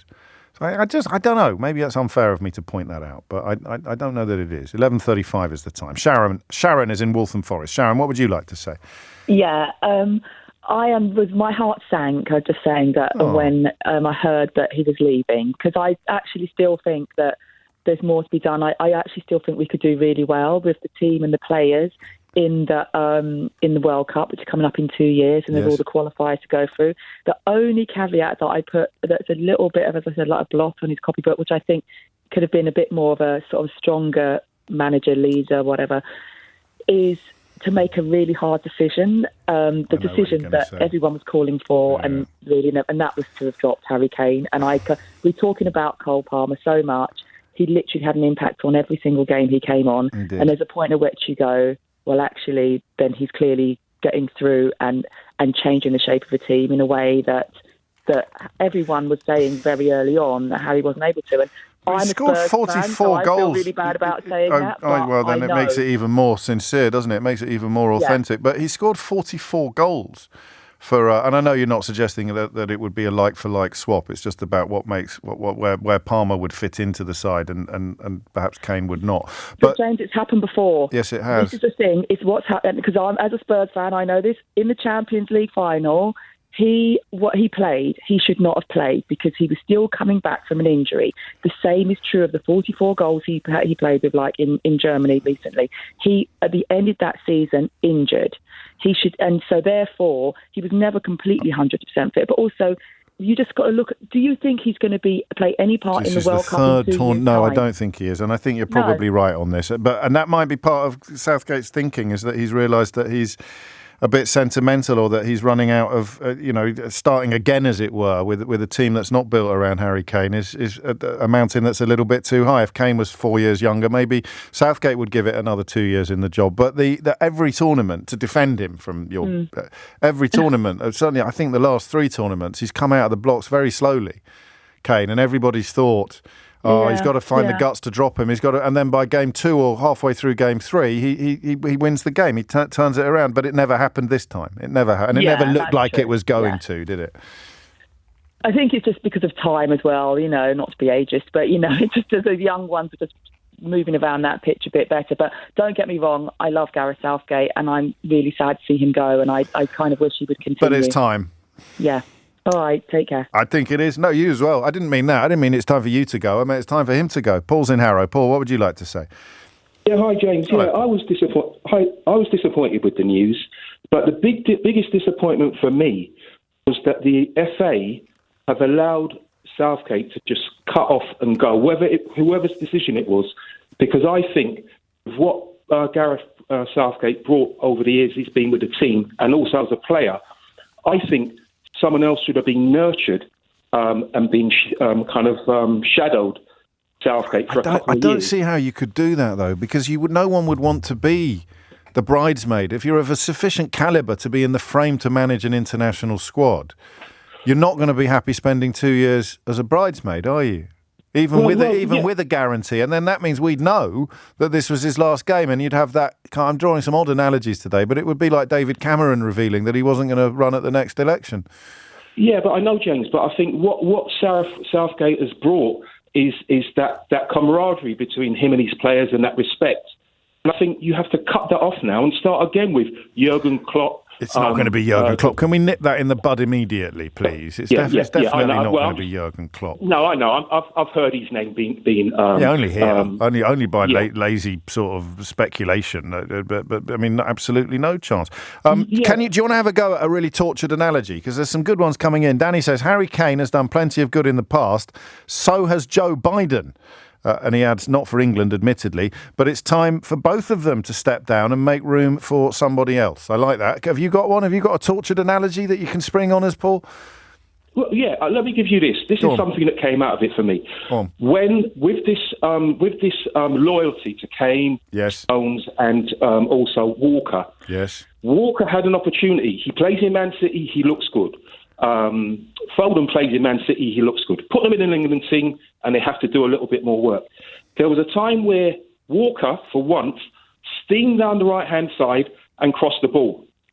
James, it went on the other side for a throw-in. Yeah, he smashed it too hard. Yeah, Cucurella, I'm not a massive fan. Every time Cucurella got the ball, I found myself singing like Cucaracha. I was going, Cucurella. Anyway, sorry, that's a bit of a digression. Yeah, I'm not a big fan, but Lee Dixon said it in his commentary more than once. Cucurella, I'm not a big fan. Cucurella. You saw him for that winning goal, tearing down the line to get that ball, to put the final winning goal on the striker's bootlaces. Game over. Yeah. Walker should have gone earlier on in the tournament. It was loyalty that helped bring Southgate down. And that, for me, summed up the difference between a Euro winning team. Well, I think this is and that's why I think that there's a bittersweet air to this, even for people who think possibly he could have done a better job. It was his loyalty that meant he didn't, and that's a nice quality to have. We like a bit of loyalty. Do you want to have a guess at who the current favourite is with the bookies? Eddie Howe? No, not bad. He's third. Guess I'll give you two more goes. I'm not interested if it's not Eddie Howe. It's a football phone in. I'll leave it hanging. I'll do a hook and tease. Who do you think is leading with the bookies? Phil's in Worcester. Phil, what would you like to say? Well, first off, I think it's Graham Potter, isn't it? Yeah, you looked it up. Did you look it up or did you just guess? No. Just ball knowledge, which I think you've been lacking this morning, James. And I think this conversation... That's more like it. Go on. I think this conversation is everything that's wrong with English football. We have got... Can you say why don't you say stick to politics, eh? I'll get Gary Lineker on to tell me to stick to politics. Go on. Well, yes, as I'm saying, I think it's everything that's wrong with English football, and it's our losers' mentality, because we are talking about Southgate as if he hasn't failed for 4 tournaments in a row. Yes. And we're making excuses, and we're picking out his best qualities. Well, let's make him a role in the FA, or let's make him an MP, which I think he'd actually be much better at than being a football manager. Yeah. This is a man who's got Middlesbrough relegated. He has no CV. No Premier League team would employ him. And 4 tournaments in a row. His defensive style, his picking of favourites, as we've discussed, is the reason we have failed. It's not the players. The players are world class. The manager isn't. And I'm so happy we're finally going to change things. I like this brutality. What about the obvious response that he has secured more semi-finals and finals in international tournaments than pretty much anybody else on the planet in the last 6 years? Well, as Ayrton Senna once said, finishing second is just the first of the losers, and I completely agree. Doesn't matter how many finals he's got to, doesn't matter how many semi-finals he's got to. It's about what he's won, which is absolutely nothing. I can't argue with any of that, but if you're seeing him in the pantheon of England managers, he's done better than anybody except Alf Ramsey. Yeah, but if you think about the nation's connection to the team and the type of football we played, Bobby Robson got us to a semi-final, but people love that team. It played good football. People love this team. Together. I don't love this team. Well, I think your true football fans don't love this team. Oh, leave it out. Well, that's not true for a start, but also the young men that are genuinely inspiring role models are now wearing an England shirt instead of some members of previous generations. So we tolerate this team, but I think talking about them being role models rather than their performances on the pitch is again the issue. Did you enjoy England nil? They can be both. They can be both. No, I didn't. No, I didn't enjoy that match. But crikey, there've been games throughout the decades that I haven't enjoyed. It hasn't all been Gareth Southgate's fault. But I think you're right. I think not just an English malaise, but a consequence of so many years. To paraphrase the song, so many years of hurt meant that just doing better than everybody before perhaps gave Southgate a more credit than he deserved. Because ultimately, if you're not winning, you're not winning. If you're not winning, you're losing. You can write that down, Phil. Thank you. Yeah, look, it was good for one or two tournaments. I don't disagree with you, but his time has long since passed. We probably should have got rid of him after the last Euros. We probably should have got rid of him after the World Cup. And I'm very happy we're getting rid of him now. We need to move on to someone whose focus isn't to be friends with the press. No, that's more like it. That's it. Now it's sounding like a proper football phone-in. Thank you. That's more. And in fact, here's a great text just to add to the sense of it being a proper football phone-in. Nick writes, frankly, Brian, at the end of the day, the idea that all football fans communicate in some kind of common cliched idiolect is, to be fair, unfair and well out of chuffing order. As for replacing Southgate, who, by the way, continued to select players who made mistakes, it's unforgivable. It's obvious. Restore traditional values. Bring back Big Sam. Early ball to the big fella up front. Bish bosh, job done. It's 11:45. 11:47 is the time. You're listening to James O'Brien on LBC, where we may return to a traditional football phone-in shortly, but we have, I don't want to say more important matters before us, but they are more important. Fraser Knight has been looking into a section of society that hasn't really been looked into before, addressing the question of what happens to children who are left alone or home alone when their parents are jailed. Fraser, why did you start looking into this and what have you found? James, I was approached by a charity that works with children. It was set up to support children when their parents go into prison. But one of the big things that they found is that we don't know who those children are. In fact, we've never known how many of them there are either. And it's a huge scandal. And it really comes back to this cycle of criminality. Many of these children, when their parents go into prison, are more at risk of committing crimes themselves. And what we've found and what we've been told is that actually there are scores of children who are being left to stay home alone when their parents are in jail. And it's because the authorities just simply don't know that they exist. April Jeffers, for example, is one of those children. She was 15 when her mum was sent to jail. And she told me, she's a bit older now, but she told me she and her siblings were left to fend for themselves at a time when they were at their most vulnerable point. That's when I sort of expected children's services to step in, sort of wider support, but none of that was really in place. So my older sibling was about 17, so he's a bit older than me. My younger sibling had a dad that lived locally, so he went to live with him, but no one came to check that. So essentially, 3 children living on their own. Now, this is an issue that the governments have been aware of. In fact, the previous government asked for a figure to be put on this and, how many children have parents in prison. They did some of the research, and it's only this week that we're actually going to get that number for the first time. In fact, I think this is going to be, I understand, one of the first issues that we hear from the new Prisons Minister, James Timpson, on. But the real question here is, you put that number out there, how do you know who these children are? You have a number, how do you know where to put the support into? And many inmates, I'm told, haven't been asked if they have children. Courts and prisons, they're not passing the information on when they do know. And April told me it made for her going through school so much harder. I think my life was quite difficult anyway at 15 because my mum was involved with drugs and alcohol. But as a 15-year-old losing your primary caregiver, I was just about to sit my GCSEs. My school attendance obviously dropped, so I wasn't attending school as much as I was. Now, some research has suggested, James, that 65% of children who have a parent behind bars go on to offend themselves. It's something that Labour put in their manifesto. They said they want to sort that out. And as I say, this Thursday we expect the first official estimate to be released. But Sarah Burrows, who founded this charity that approached me, Children Heard and Seen, she said we need more than just those figures. The figures that are being released are going to be an estimate. It's still not known who the actual children are. And, children actually do need to have support, and be identified and supported. And it is quite strange that we are in 2024 and we don't know who the children are. I mean, it's not often I'm lost for words, Fraser, but this is an absolutely extraordinary story. It is. It surprised me a lot as well, hugely. And we wait for Thursday to discover the scale of the problem. I mean, listen, I fully acknowledge you may not know the answer to these questions because the story is so fresh, as it were. The details are so fresh. But has it always been like this, or was the system better geared in the past to catching these children when they find themselves in these situations? I understand it's always been like this. Sarah Burrows that was speaking there, she set up this charity to support children because she was worried about them not having the support. And she said even for herself, 10 years ago, she was like, how on earth do we not know how many there are, never mind where they are?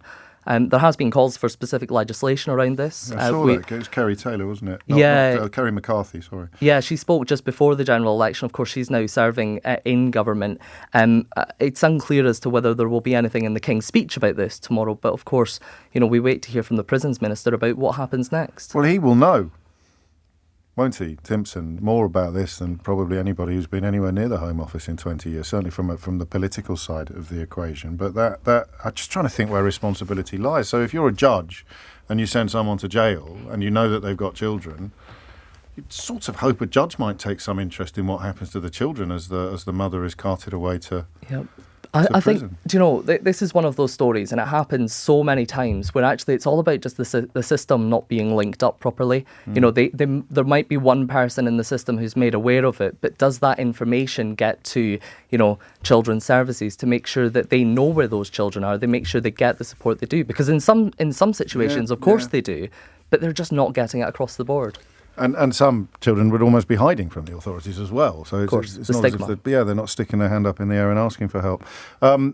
Fraser Knight, you'll be back on Thursday, I imagine, or certainly we'll be back in this sort of territory. But before you go, was there a team, an international team that did quite well against Spain in the earlier rounds of the Euros? I believe Scotland did beat Spain. Yes. I knew there was one. It's 11:53. You're listening to James O'Brien on LBC. I like this from Kevin. James's football phone-in is brilliant. Will you be doing a motoring one tomorrow? And what are the odds on the Kidderminster manager to be the next England coach? That's from Kevin in Hertford, who describes himself as a Spurs supporter. 6 more minutes to get your once-in-a-generation chance to call into a football phone-in on LBC with me, James O'Brien. Andy's in the Cotswolds. Andy, what would you like to say? Morning, James. Hello, very, very refreshing to swerve politics for a while. What a polite word for you to very use. Very refreshing. Yes, go on. Just back from Berlin. Managed to, via Turkey, got in at 3 o'clock this morning. Oh, Lordy. I've always been a big fan of Gareth Southgate as a man and what he's done for the cohesion. He's got the lads wanting to play for England, and not all England players have wanted to play for England. That's very true, yeah. He always said that, he would get to the Euros and then that would probably be it, and he's a man of his word. And I think he's taken us as far as we can go. But remember, 2 finals that England have been in, major finals, and we haven't had that in our lifetime, unless you're around. And you know what, though? We may not again either. That's the other point, isn't it? Is that people getting cross with the idea that one little tweet. Here's Rich. He says you should record these calls saying it's good that he's gone, and then play them back in 10 years after 5 successive group stage round of 16 knockouts. You don't know what you've got. He says, quoting Joni Mitchell, you don't know what you've got till it's gone. There might be some truth in that. Well, that was my 16th tournament that I've followed England, right? Oh. And so I started in 1982. Right. So anyone who wants to lecture me about how great England have been down the years, I've done the hard yards, right? So were you there for the Iceland defeat? Do you know what? I'd resigned. I'd had enough. I couldn't do Roy Hodgson. And remember, the FA have got appalling form in this area. Yes, they really have. They appointed Sam Allardyce. He lasted 1 game before there was all sorts of murmurings about corruption, and they had to get Gareth Southgate in. And nobody really wanted Southgate, and he surprised a lot of people. And I think a lot of it goes down to, the team took the knee, and a lot of football fans just didn't like that, and they blamed Southgate. And some of us thought, fair play, that's what we want. Yeah, that's it. Yeah, and I think that we haven't talked about that much today, and because it hasn't come up. But I'm glad you raise it, because I found myself wondering what that does, the relationship between the player and the shirt, what was damaged in that relationship by the actions of so many racist fans. And there was so much horrible abuse of Rashford, Sanchez and Saka. It was absolutely off the charts. And I did find myself wondering what that might do. And whatever damage it might have done was enormously mitigated by the response of Gareth Southgate. But that was a particularly ugly chapter in English football history, and it was navigated, I think, close to perfectly by Gareth Southgate. Who do you reckon then, Andy? Well, I don't reckon, because I'd love to have Jurgen Klopp for a 2-year project. Yeah, let him have a sabbatical, come to England, manage England, take us to the World Cup, see how we get on. That Jurgen Klopp would be fantastic. An honorary Scouser, and everybody in Liverpool loves him. Yeah. Well, maybe not Evertonians, but Odds on that? I'd say that reasonably long, but you never know. No, you don't. If he fancies it, he's obviously got a deep affection for the country, or at least for the city of Liverpool, possibly for England in general. He is one of those managers that's managed to transcend a lot of the tribalism, and it would be lovely to see. And it's a nice challenge if you make it as Andy suggests. Let him have 6 months off. Make it a nice package. Like, just come in, do the World Cup, and then go off and do whatever you want. You've got this team, you've got this young team. Look at what you could do with it. I don't know. And I certainly don't know when we'll be doing a football phone-in again, but I'm enjoying it while it lasts. Thank you, Andy. Suzanne is in Warrington. Suzanne, what would you like to say? I would just like to say that I think Southgate has done the right thing. He's done the honourable thing, and I think he's probably, for himself, is the stage where he is at as well, and whatever goes on politically with the FA, because they do seem to favour English, born and bred men. Latterly, we haven't thought about the possibility of having a female manager, but I don't think those days are upon us quite yet. That's probably a bit too far, but there's nothing wrong with it. I mean, I'm Danish from background. We don't have those kind of barriers. We probably see men contra women just about being, a good manager, being a good leader, and I think just putting that on to the who's going to lead the England team, I would like to see someone slightly more aggressive, more progressive, someone that can really. Yeah, I think the raw material is there. There's a lot of really, really good young players. Plenty of them. And someone could come in and just find a little sprinkle of magic dust that Gareth Southgate never quite managed to find. I think he did extremely well, but he's obviously got a team of FA people behind him who's constantly, perhaps putting. Maybe they're better than they used to be, but they've not been ideal. Were you a Jan Molby fan back in the day? Well, yes, I played football myself as a very young player. Did you? I went. Yeah. I played from. Because you've picked up a bit. 6. You've picked up a bit of an accent in the northwest. Yeah. And yet the Danish accent is still there as well, and that's exactly what happened to Jan Molby, isn't it? Yeah, I mean, I think, to be honest, I was, there's been plenty of really good star players on the Danish team that never really made it because they couldn't handle the money and the lifestyle and the admiration. And Southgate has given these lads a foundation for their futures, I think, that you're right to refer to. I'm going to read this in its entirety if there's time. James, I'm a black woman in my 50s. I know very little about football. 4 years ago, I was compelled to drive from Leeds to Wembley to just be part of the atmosphere when the English team reached the final. It was fantastic. As I drove home that night, I knew those black players would be in for a lot of abuse, and sadly it came. This time, I watched the England-Switzerland game in an inner-city Leeds bar, and I was honestly moved to see how packed it was, full of all races of people. Those 5 penalty takers all have Afro heritage. You have no idea how it makes you feel to see those boys take the team through. Social media was on fire the following day, referencing their race. The reason I write is because as a black person, English football is not scary anymore. 3 minutes after 12 is the time. You know, I think, that we are on a permanent quest to find ways of reporting, reflecting and discussing the climate crisis without losing listeners. And I don't mean that in a selfish way. It just is not territory that lends itself to engaging conversations unless there is a hook like a Just Stop Oil protest or people up a bridge or stopping traffic. And then you can use it as a way into the broader issues.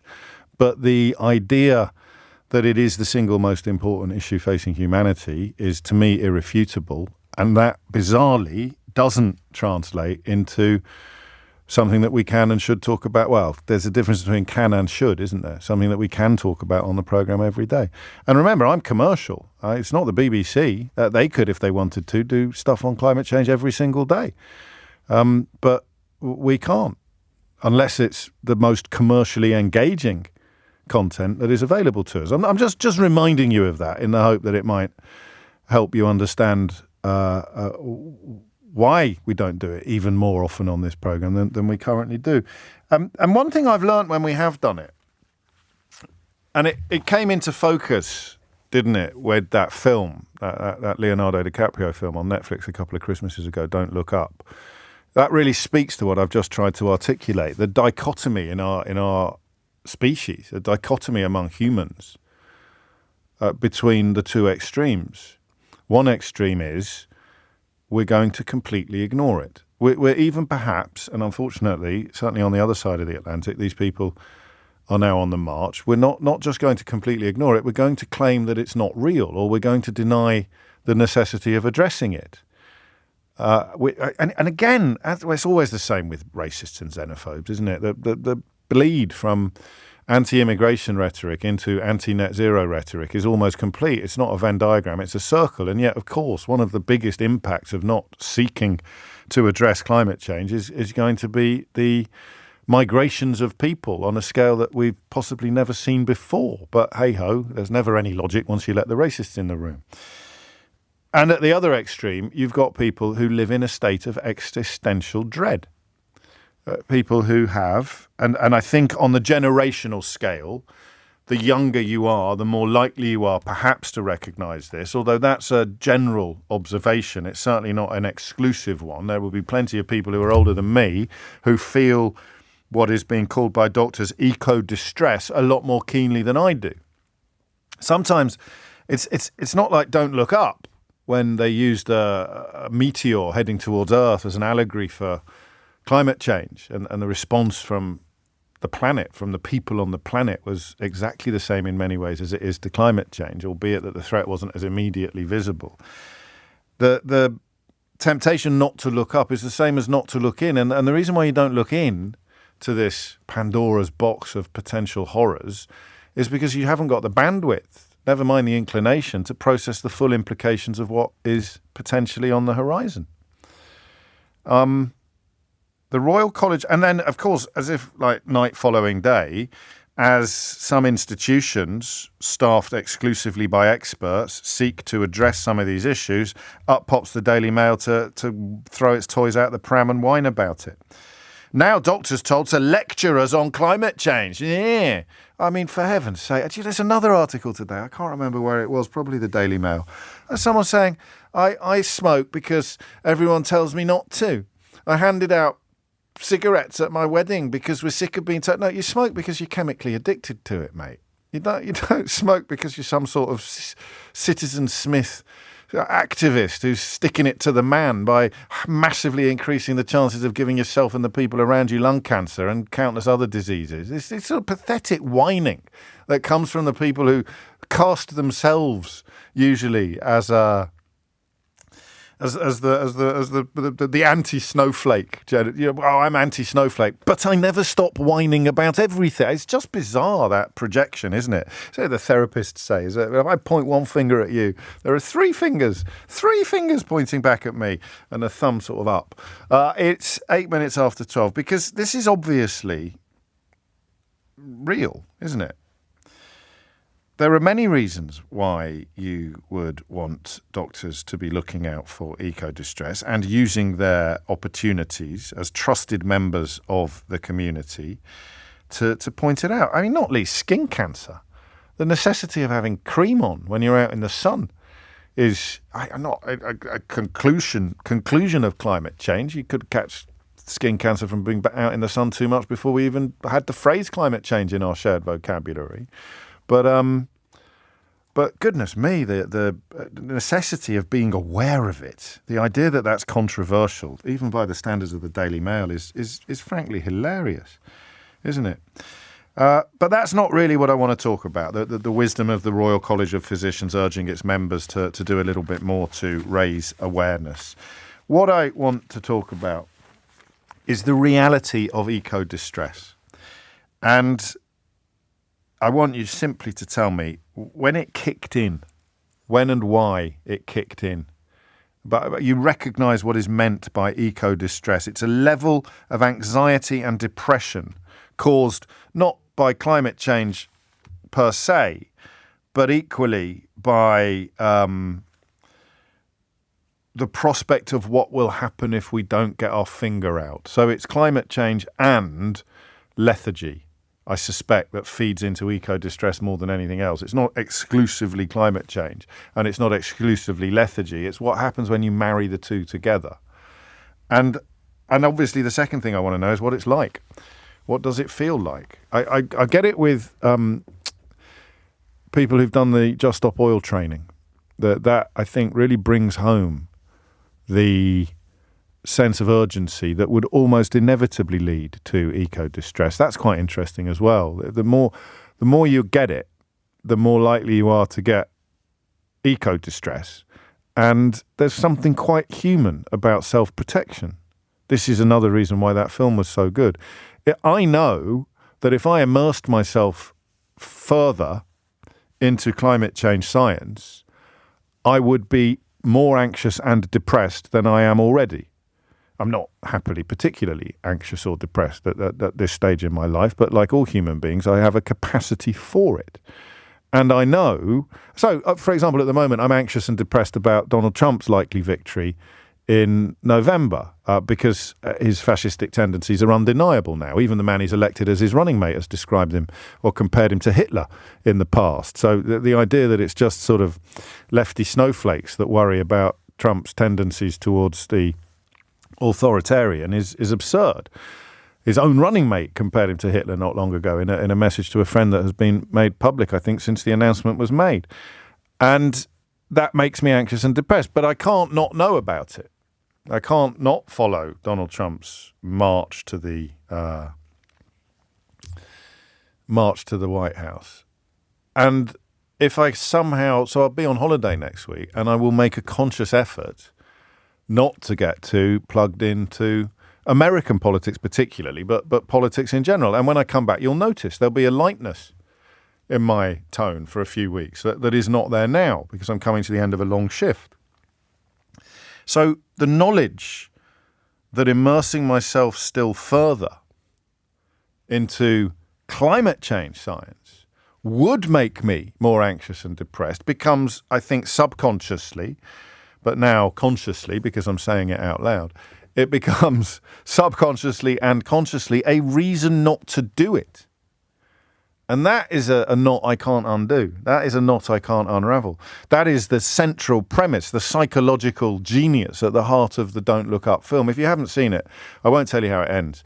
But do see it, because it really focuses your mind on the philosophical problems that are attendant upon the climate crisis.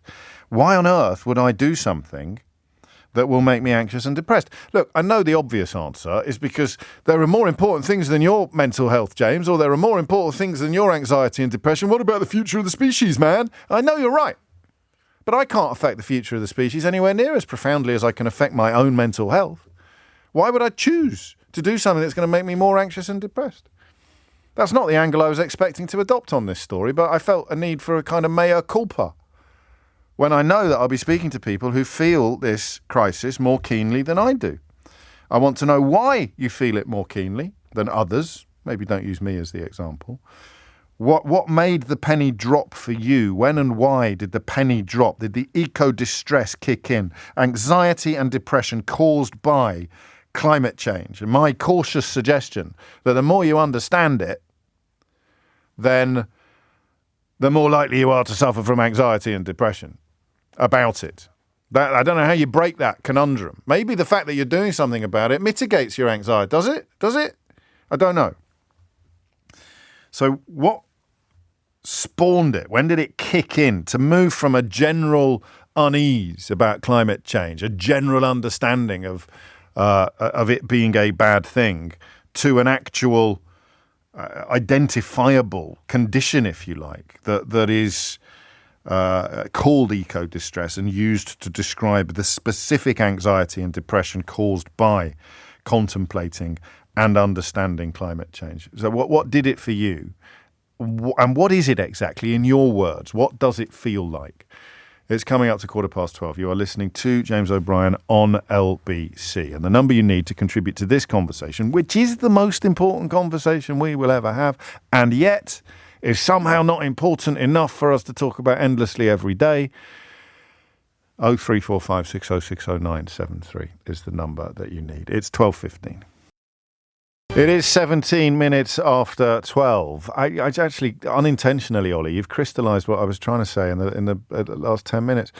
Given the size of your audience, James, if you were more switched on about climate change, the better informed and more likely to take action your audience would be.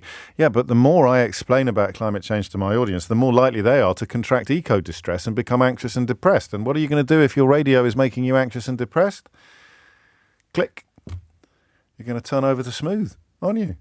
Or Radio X. Go and check out what Toby's up to on Radio X. So that's what I meant by the commercial imperative. But sometimes the conversation is fascinating, and today is one of those days. What is eco-distress, and when did you get it? Paul's in Shaftesbury. Paul, what would you like to say? Oh, thank you for that, James. You're welcome. And thank you for spending some time with me. Just a short resume. Mid-1990s, I was getting, on one ear, the oil companies telling me there's nothing wrong, and Friends of the Earth, of whom I was a member, saying we're doomed. Yes. So I decided to take an Open University degree course in environmental studies. It took me 7 years, same time as working like a dog. But what it taught me was enough to frighten the bejesus out of me. Yeah. And in particular, things like the deal between the oil companies and the motor industry, and the ignorance of governments burying things and going along doing handshakes, all of which did my health no good. Okay. And so I end up now at the age of 73, without having regular shakes, waking up at 2 o'clock every morning, dreading Trump and what that will mean to the planet. And so I think you're outdoors, and the wind is making it a little bit difficult to follow everything you're saying. But it is the more you're telling us, I think, the more you understand the science, and you took a degree in it specifically, the more likely you are to be anxious and depressed about everything. It's watching the predictions, which I worked out as part of the degree course, right, actually all fall into place at the same pace as was predicted. So where we are now, bad weather, isn't it? Yeah. While Madrid is at 41 degrees all summer. Yeah. It just falls into place. And the next part on the hockey stick just scares the bejesus out of me. And it's the reason why there's lots of 70-something-year-olds who take part in Just Stop Oil and Extinction Rebellion, because the guilt is more than you can handle. Guilt. Why guilt? Well, most of my working life, I drove 50,000 miles a year. Right. Now, most of the time, I was driving, as soon as I realised, I switched to a Prius, if you'll pardon me.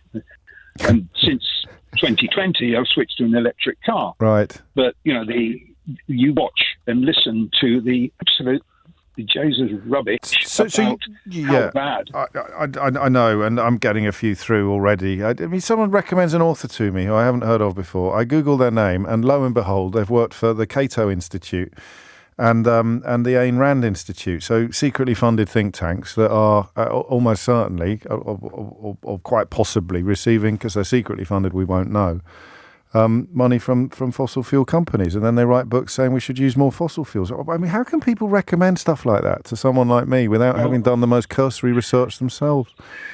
You look where the money for Tufton Street doesn't come from. Well, that's exactly the point, isn't it? And that's where and it is simply we need to keep this tap on, because the money that's pouring out of it makes its way into our pockets. So you've had this for decades. You had eco distress before it was fashionable. Oh yeah, I'm an old dinosaur, but it was we knew in 1990, and obviously Exxon Petroleum had all the information in the 1970s, and that just makes it worse. And then you look and BP and Shell. Do you know BP and Shell? They do EV charging, but it's the most expensive EV charging of all the competition. Tesla is half the price. Yeah, I've got no reason to doubt that. But I have, no, that's okay. So it just means I haven't got the details in front of me. But as you've mentioned a few times, you do look like you're across it all. And unfortunately, there's no silver lining here, is there? No. So here's the thing, Paul. There is one country. Go on. Yeah. There is one country that's a silver lining, and that country is China. Okay. China are building sustainable energy at a huge rate. 50% of their cars that they're selling are electric in China. They are massively investing in sustainable energy. And of course, the usual suspects usually bang on about what's the point of us doing anything if China's doing all. The thing people don't understand about China, that you probably do understand, is that the Chinese political establishment, post-Mao Zedong, or possibly pre-Mao Zedong actually, but is looking hundreds of years ahead. It's planning. Oh, yes. I don't want to use a phrase like world domination because it sounds a little bit sci-fi. But if you look at their investments in, for example, Africa, China is thinking centuries in terms of where the country will be. Western democracies are generally thinking in electoral cycles. So they're thinking in 4 or 5 year cycles. So I'm unsurprised, although I didn't know in advance as what you've just told me about China, I'm completely unsurprised by it, because if they understand the science and they want to be the most powerful country on earth in 200, 300 years' time, they would be doing exactly what you've just described, wouldn't they? Yeah. Whereas Putin is thinking only about Putin. So he's not going to do anything. In fact, he's going to go in exactly the opposite direction. Yeah, absolutely. And funnily enough, there's a brilliant little podcast called Just Have a Think. Oh, I like it. Called Dave Ball. And he's brilliant, and he analyses these situations. And he did one only a few weeks ago about China, and it's an eye-opener.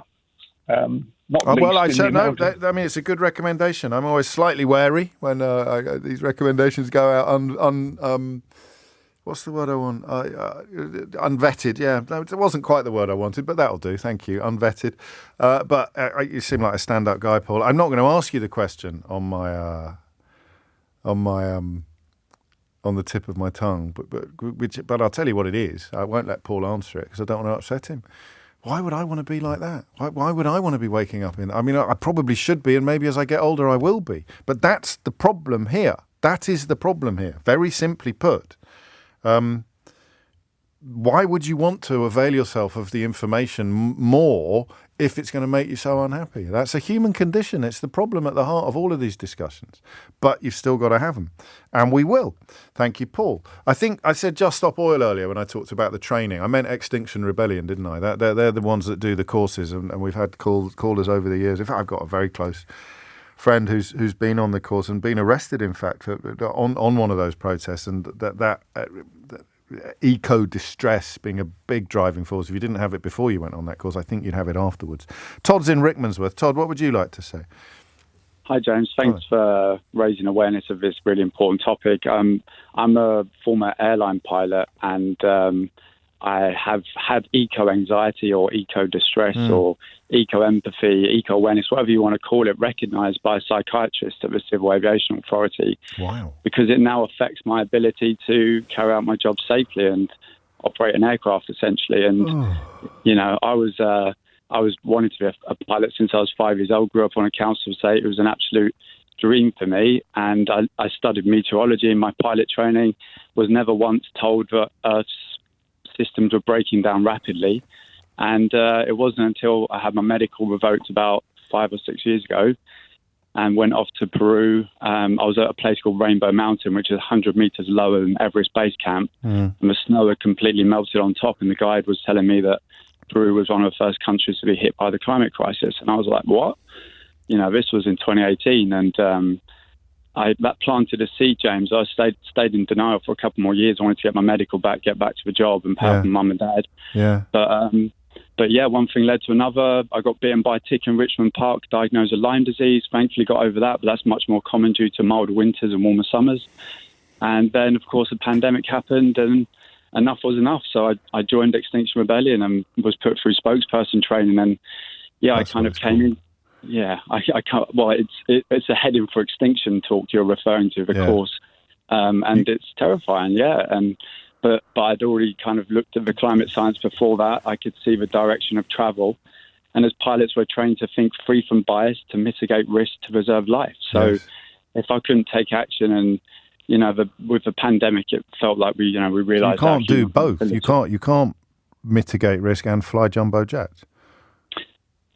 Or can you? Well, you can mitigate if we have a mid-air, if we use the analogy of flying, we all want to get to our destination, right? Yeah. We all want to take off and get there. But if at any point in the midst of the flight we encounter severe weather or something impacting the safety of the aircraft, without hesitation, we've worked together effectively with our crew and changed course. And if the government and airline industry changed course in proportion to the level that's required in line with the Paris Agreement, for instance, then the anxiety wouldn't be there. Right. It's only there because of a lack of action. And, ultimately it can't be pathologized to say that there's a problem with the individual or me.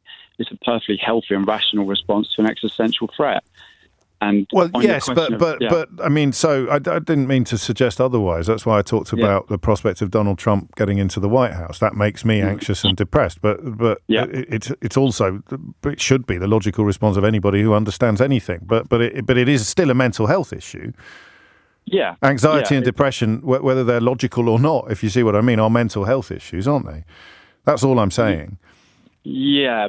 But it's not really. And most people would choose not to be anxious and depressed if they have any agency whatsoever. Which is why I think the ambivalence exists, not the denial. That comes from a different place entirely. But and maybe the ambivalence is fed by the denial. This notion that it's two sides to it. It's like the old Pascal Lamy versus Andrea Leadsom debate that I had to host on Newsnight. The idea that there are equal and opposite forces in play here, because the Daily Telegraph's still running full-page editorials about there being no such thing as global warming.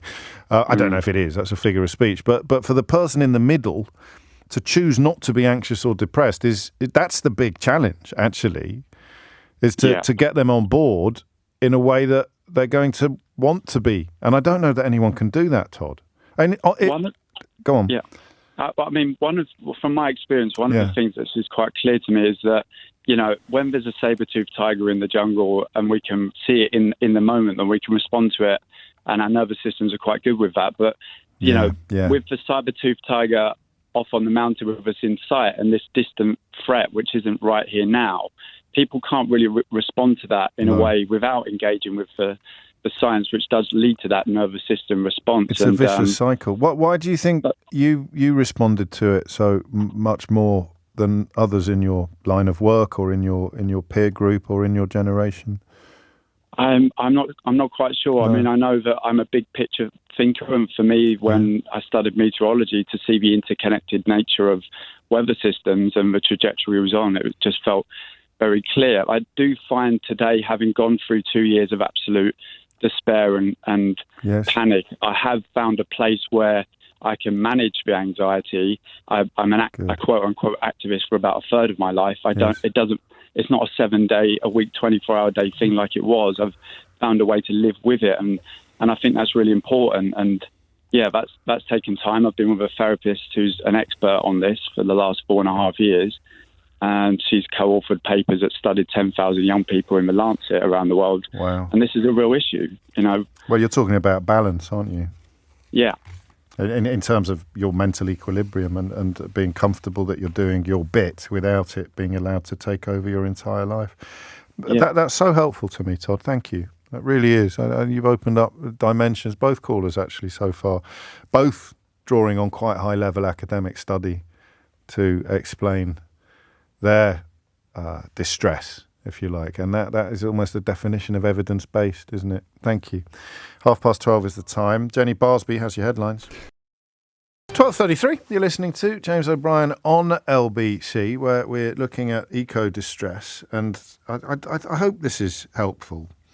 Trying to understand some of the anomalies, some of the apparent anomalies in climate change coverage. And one of them has come into really sharp focus today. It's not pretty, but I think it's helpful. And knowing more would make you more miserable, anxious, depressed, whatever description you prefer, makes you less likely to find out more. I don't know how you get over that. That is the challenge that Ed Miliband and other politicians face, and of course the campaigners and the activists. How do you get over that? Because I believe eco-distress is real. If I didn't before I spoke to Peter and Todd, Paul and Todd, forgive me, I've forgotten the name of the first caller, but if I didn't before I spoke to them, I would now. But I haven't moved away from that point of saying that why would I want to embrace that level of angst? Todd did a good job of explaining how you can actually manage it and end up, if you like, being engaged and informed enough to really, really care, but not enough to feel bleak. That's good therapy, but that's not open to everybody. Les is in Liverpool. Les, what would you like to say? Oh, James, thank you so much for the topic, and I love the angle you're taking on it. It's a brilliant way of talking about this anxiety, and I think the most disappointing part of it, is the part that we are able to actually deal with this issue as a society, and often we just choose not to. Yes. You use we very loosely. We're talking about governments, of course, really. Yes, governments, corporations. But, there were no technological solutions in the past or not easily achievable, but we are getting closer, and, that's a positive factor. We have so many more tools in our armory to deal with this problem, but we're running out of time. I think you remind me of one of the elements of ambivalence that is a bit more charitable, which is a sort of subconscious optimism. Oh, don't worry, the clever people will sort it out. I don't even go this way, because I think I know. A lot of us do better. Since 2010, I actually been very involved in this, and I swapped to electric cars when they were really rubbish, like back in 2010. I have solar panels installed eight years ago in one place. Then I have a bigger installation with batteries. My business runs on renewable energy, and the fleet is now also powered by renewables. So there's many people. There's a big... a big group of people who are really nice people actually to talk to, because they're quite empathetic. You find that people who are in this group, they generally care about how other people live, and it's positive, and it gives you this compartmentalized positivity that you need in this situation. Because if you do look at the big picture all the time, and you realize there's so much more to do. Dale Vince can be quite an inspiring and an evangelical character in this field, and I know he's not alone. Do you feel eco-distress? Do you recognise, because you sound quite cheerful, which is nice, but do you recognise what's being described in this story? I just understand my limitations, and I do what I can do. Okay. I try to evangelize on my own little field and try not to be too preachy. Yes. I think I failed multiple times on this. You and me both, too. although not on this subject. I'm preachy on every other subject. You've got this one covered. Yeah, that's cool. You got me right away. But it's just what you can do, and then your choices that you make. You can get depressed, but it's kind of as you said, it's not a Venn diagram. You get depressed by the same things and same people. So the people who are responsible for climate change and the people who are responsible for misinformation about climate change are also the same people who are supporting the politicians and the corporations that drive it. Yes.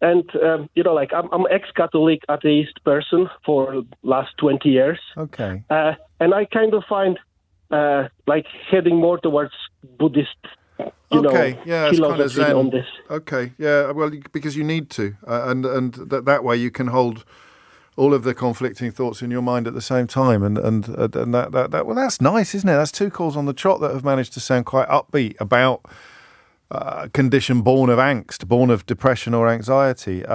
This text takes us back in the opposite direction, sadly. It's not just the angst about the end of the world, James, it's also about the grief of knowing what we're doing to the earth and all the creatures that share it with us. I did a master's in ecology over 20 years ago, since when I have had to entirely avoid nature documentaries.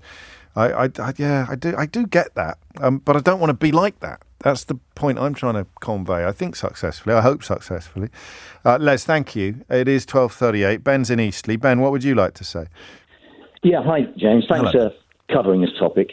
Hugely important one. So, yeah, I am, or I was, I guess, what you would call a climate distress sufferer. So I first sort of came across climate science, I guess, 15 years ago, teacher by trade, head of year, doing assemblies on global warming, but there was that sort of slight ambivalence, that kind of, surely someone won't let it happen, surely. Yeah. I think that's very widespread, usually subconsciously, probably. Yeah, exactly. For me, the tipping point came when I had my own children. Okay. And at that point, having been well read on the subject, there was just a change. The world became a different shade, and you start sort of approaching the subject with your friends, with very educated people. Yes. And there's sort of 3 categories of people: the people that look at you like a loony, the people that don't want to talk about it, or the people in complete denial. And you kind of think, hang on a minute, how can you be going 6 flights a year? How can you be driving that car? And irrationality started kicking in then. And you're kind of walking down the street feeling angry, feeling emotional, looking at people in cars and kind of quasi-blaming them for the whole situation. Wow. And it became kind of all-consuming. And I think it became all-consuming. Your previous caller mentioned grief, so you've got that grief and that guilt. But it's just a total lack of control, that here I am, having had a wonderful life, and my own children aren't going to get that wonderful life.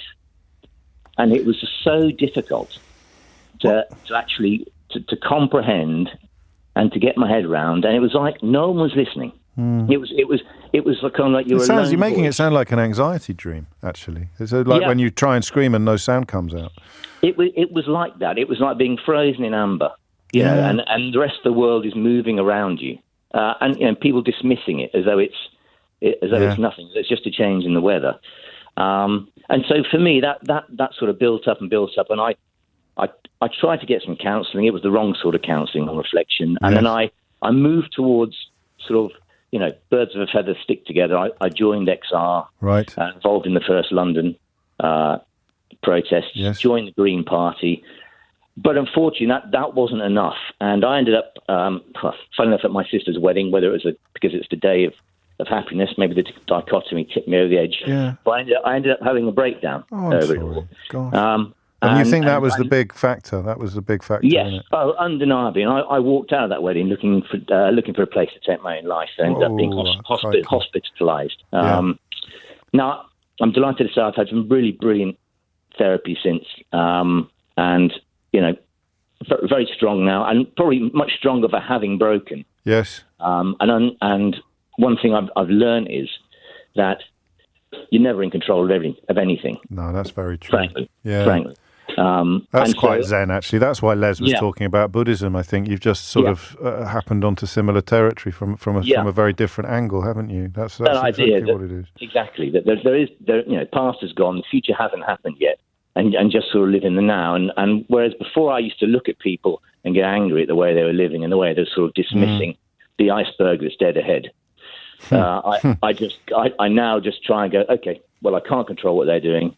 I can just live my values, live my principles. And if people want to talk to me about it, great. I recently stood for MP for the Green Party, and that was a really kind of cathartic experience as well.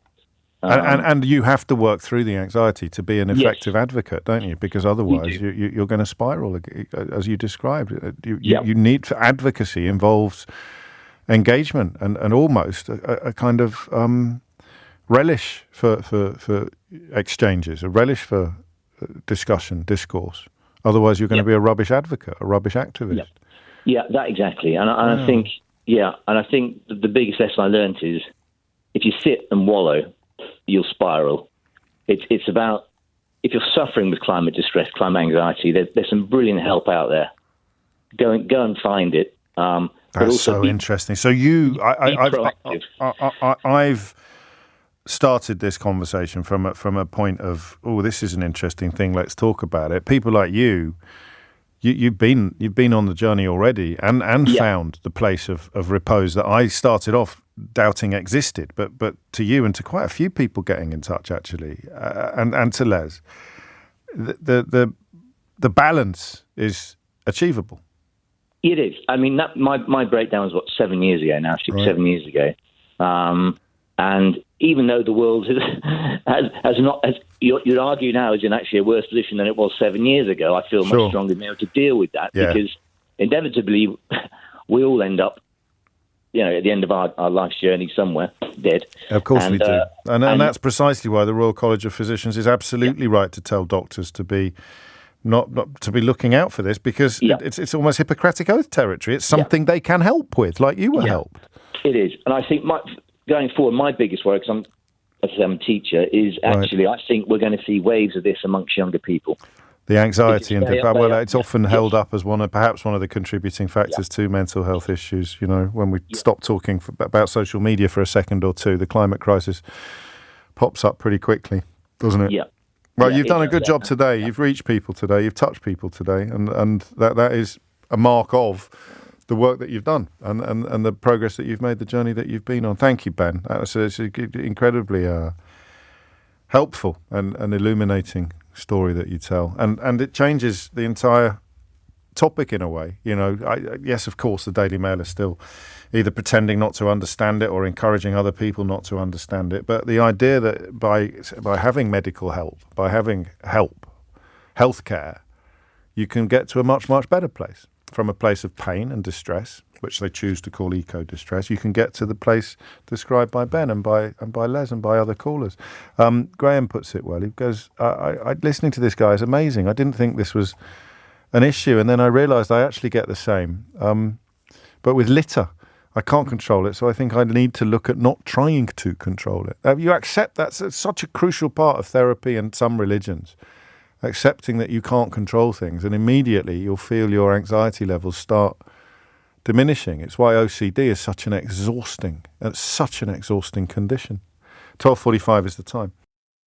12:47 is the time. I have explained to you a few times that the reality and impact of long COVID are things that I'm going to be looking at a little more, not least because when you read that the number of people who took up the offer of a free spring COVID booster fell sharply this year, you realise that the understanding of long COVID is still incredibly inadequate. Because, of course, if you understood the reality of long COVID, you would, as a government or as a health service, be a lot more on the ball about trying to make sure people don't get COVID, short COVID, for want of a better phrase. There's two stories in the news today. The first is that low take-up of COVID jabs posing a risk to the vulnerable. I'd add to that also, of course, increasing the likelihood of people who contract COVID because they haven't had their booster ending up with long COVID. And the other story involves more than 120 teachers who have long COVID suing the Department for Education over its handling of the pandemic. And Emily Mason is a former teacher and the founder of Long COVID Educators for Justice, who've instigated this case. I suppose, Emily, the first question I should ask is what are you going to argue in court that the Department for Education should have done differently, given that it was largely uncharted waters for most institutions and organisations? Sure. Hi. Thanks for speaking with me. You're very welcome. I think there's lots of aspects to this. I think we feel very strongly that there were lots of failings that happened throughout the pandemic where the government just didn't learn and just kept making multiple mistakes. I think to say that it was uncharted waters, we could see what was happening across Europe. Italy was a few weeks ahead of us, but schools still didn't close. We could see what was coming. Schools didn't close in time in March. We didn't have enough guidance out there in schools. And then again, from that, we had schools returning back to class for one day. And then after huge union pressure, they closed again. Do you remember that in January? I'd managed not to think about Gavin Williamson for a few weeks, but there he is, popping up again. Yeah. Yes, I do remember that. Of course I do. So just that Christmas just passed, they lifted all restrictions so everybody could see friends and family over Christmas. They then sent us all back to school for one day.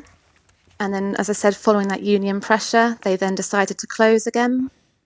So they just didn't learn. And the whole Eat Out to Help Out, that spiked infection rates just before all the children returned to school after that summer of 2020.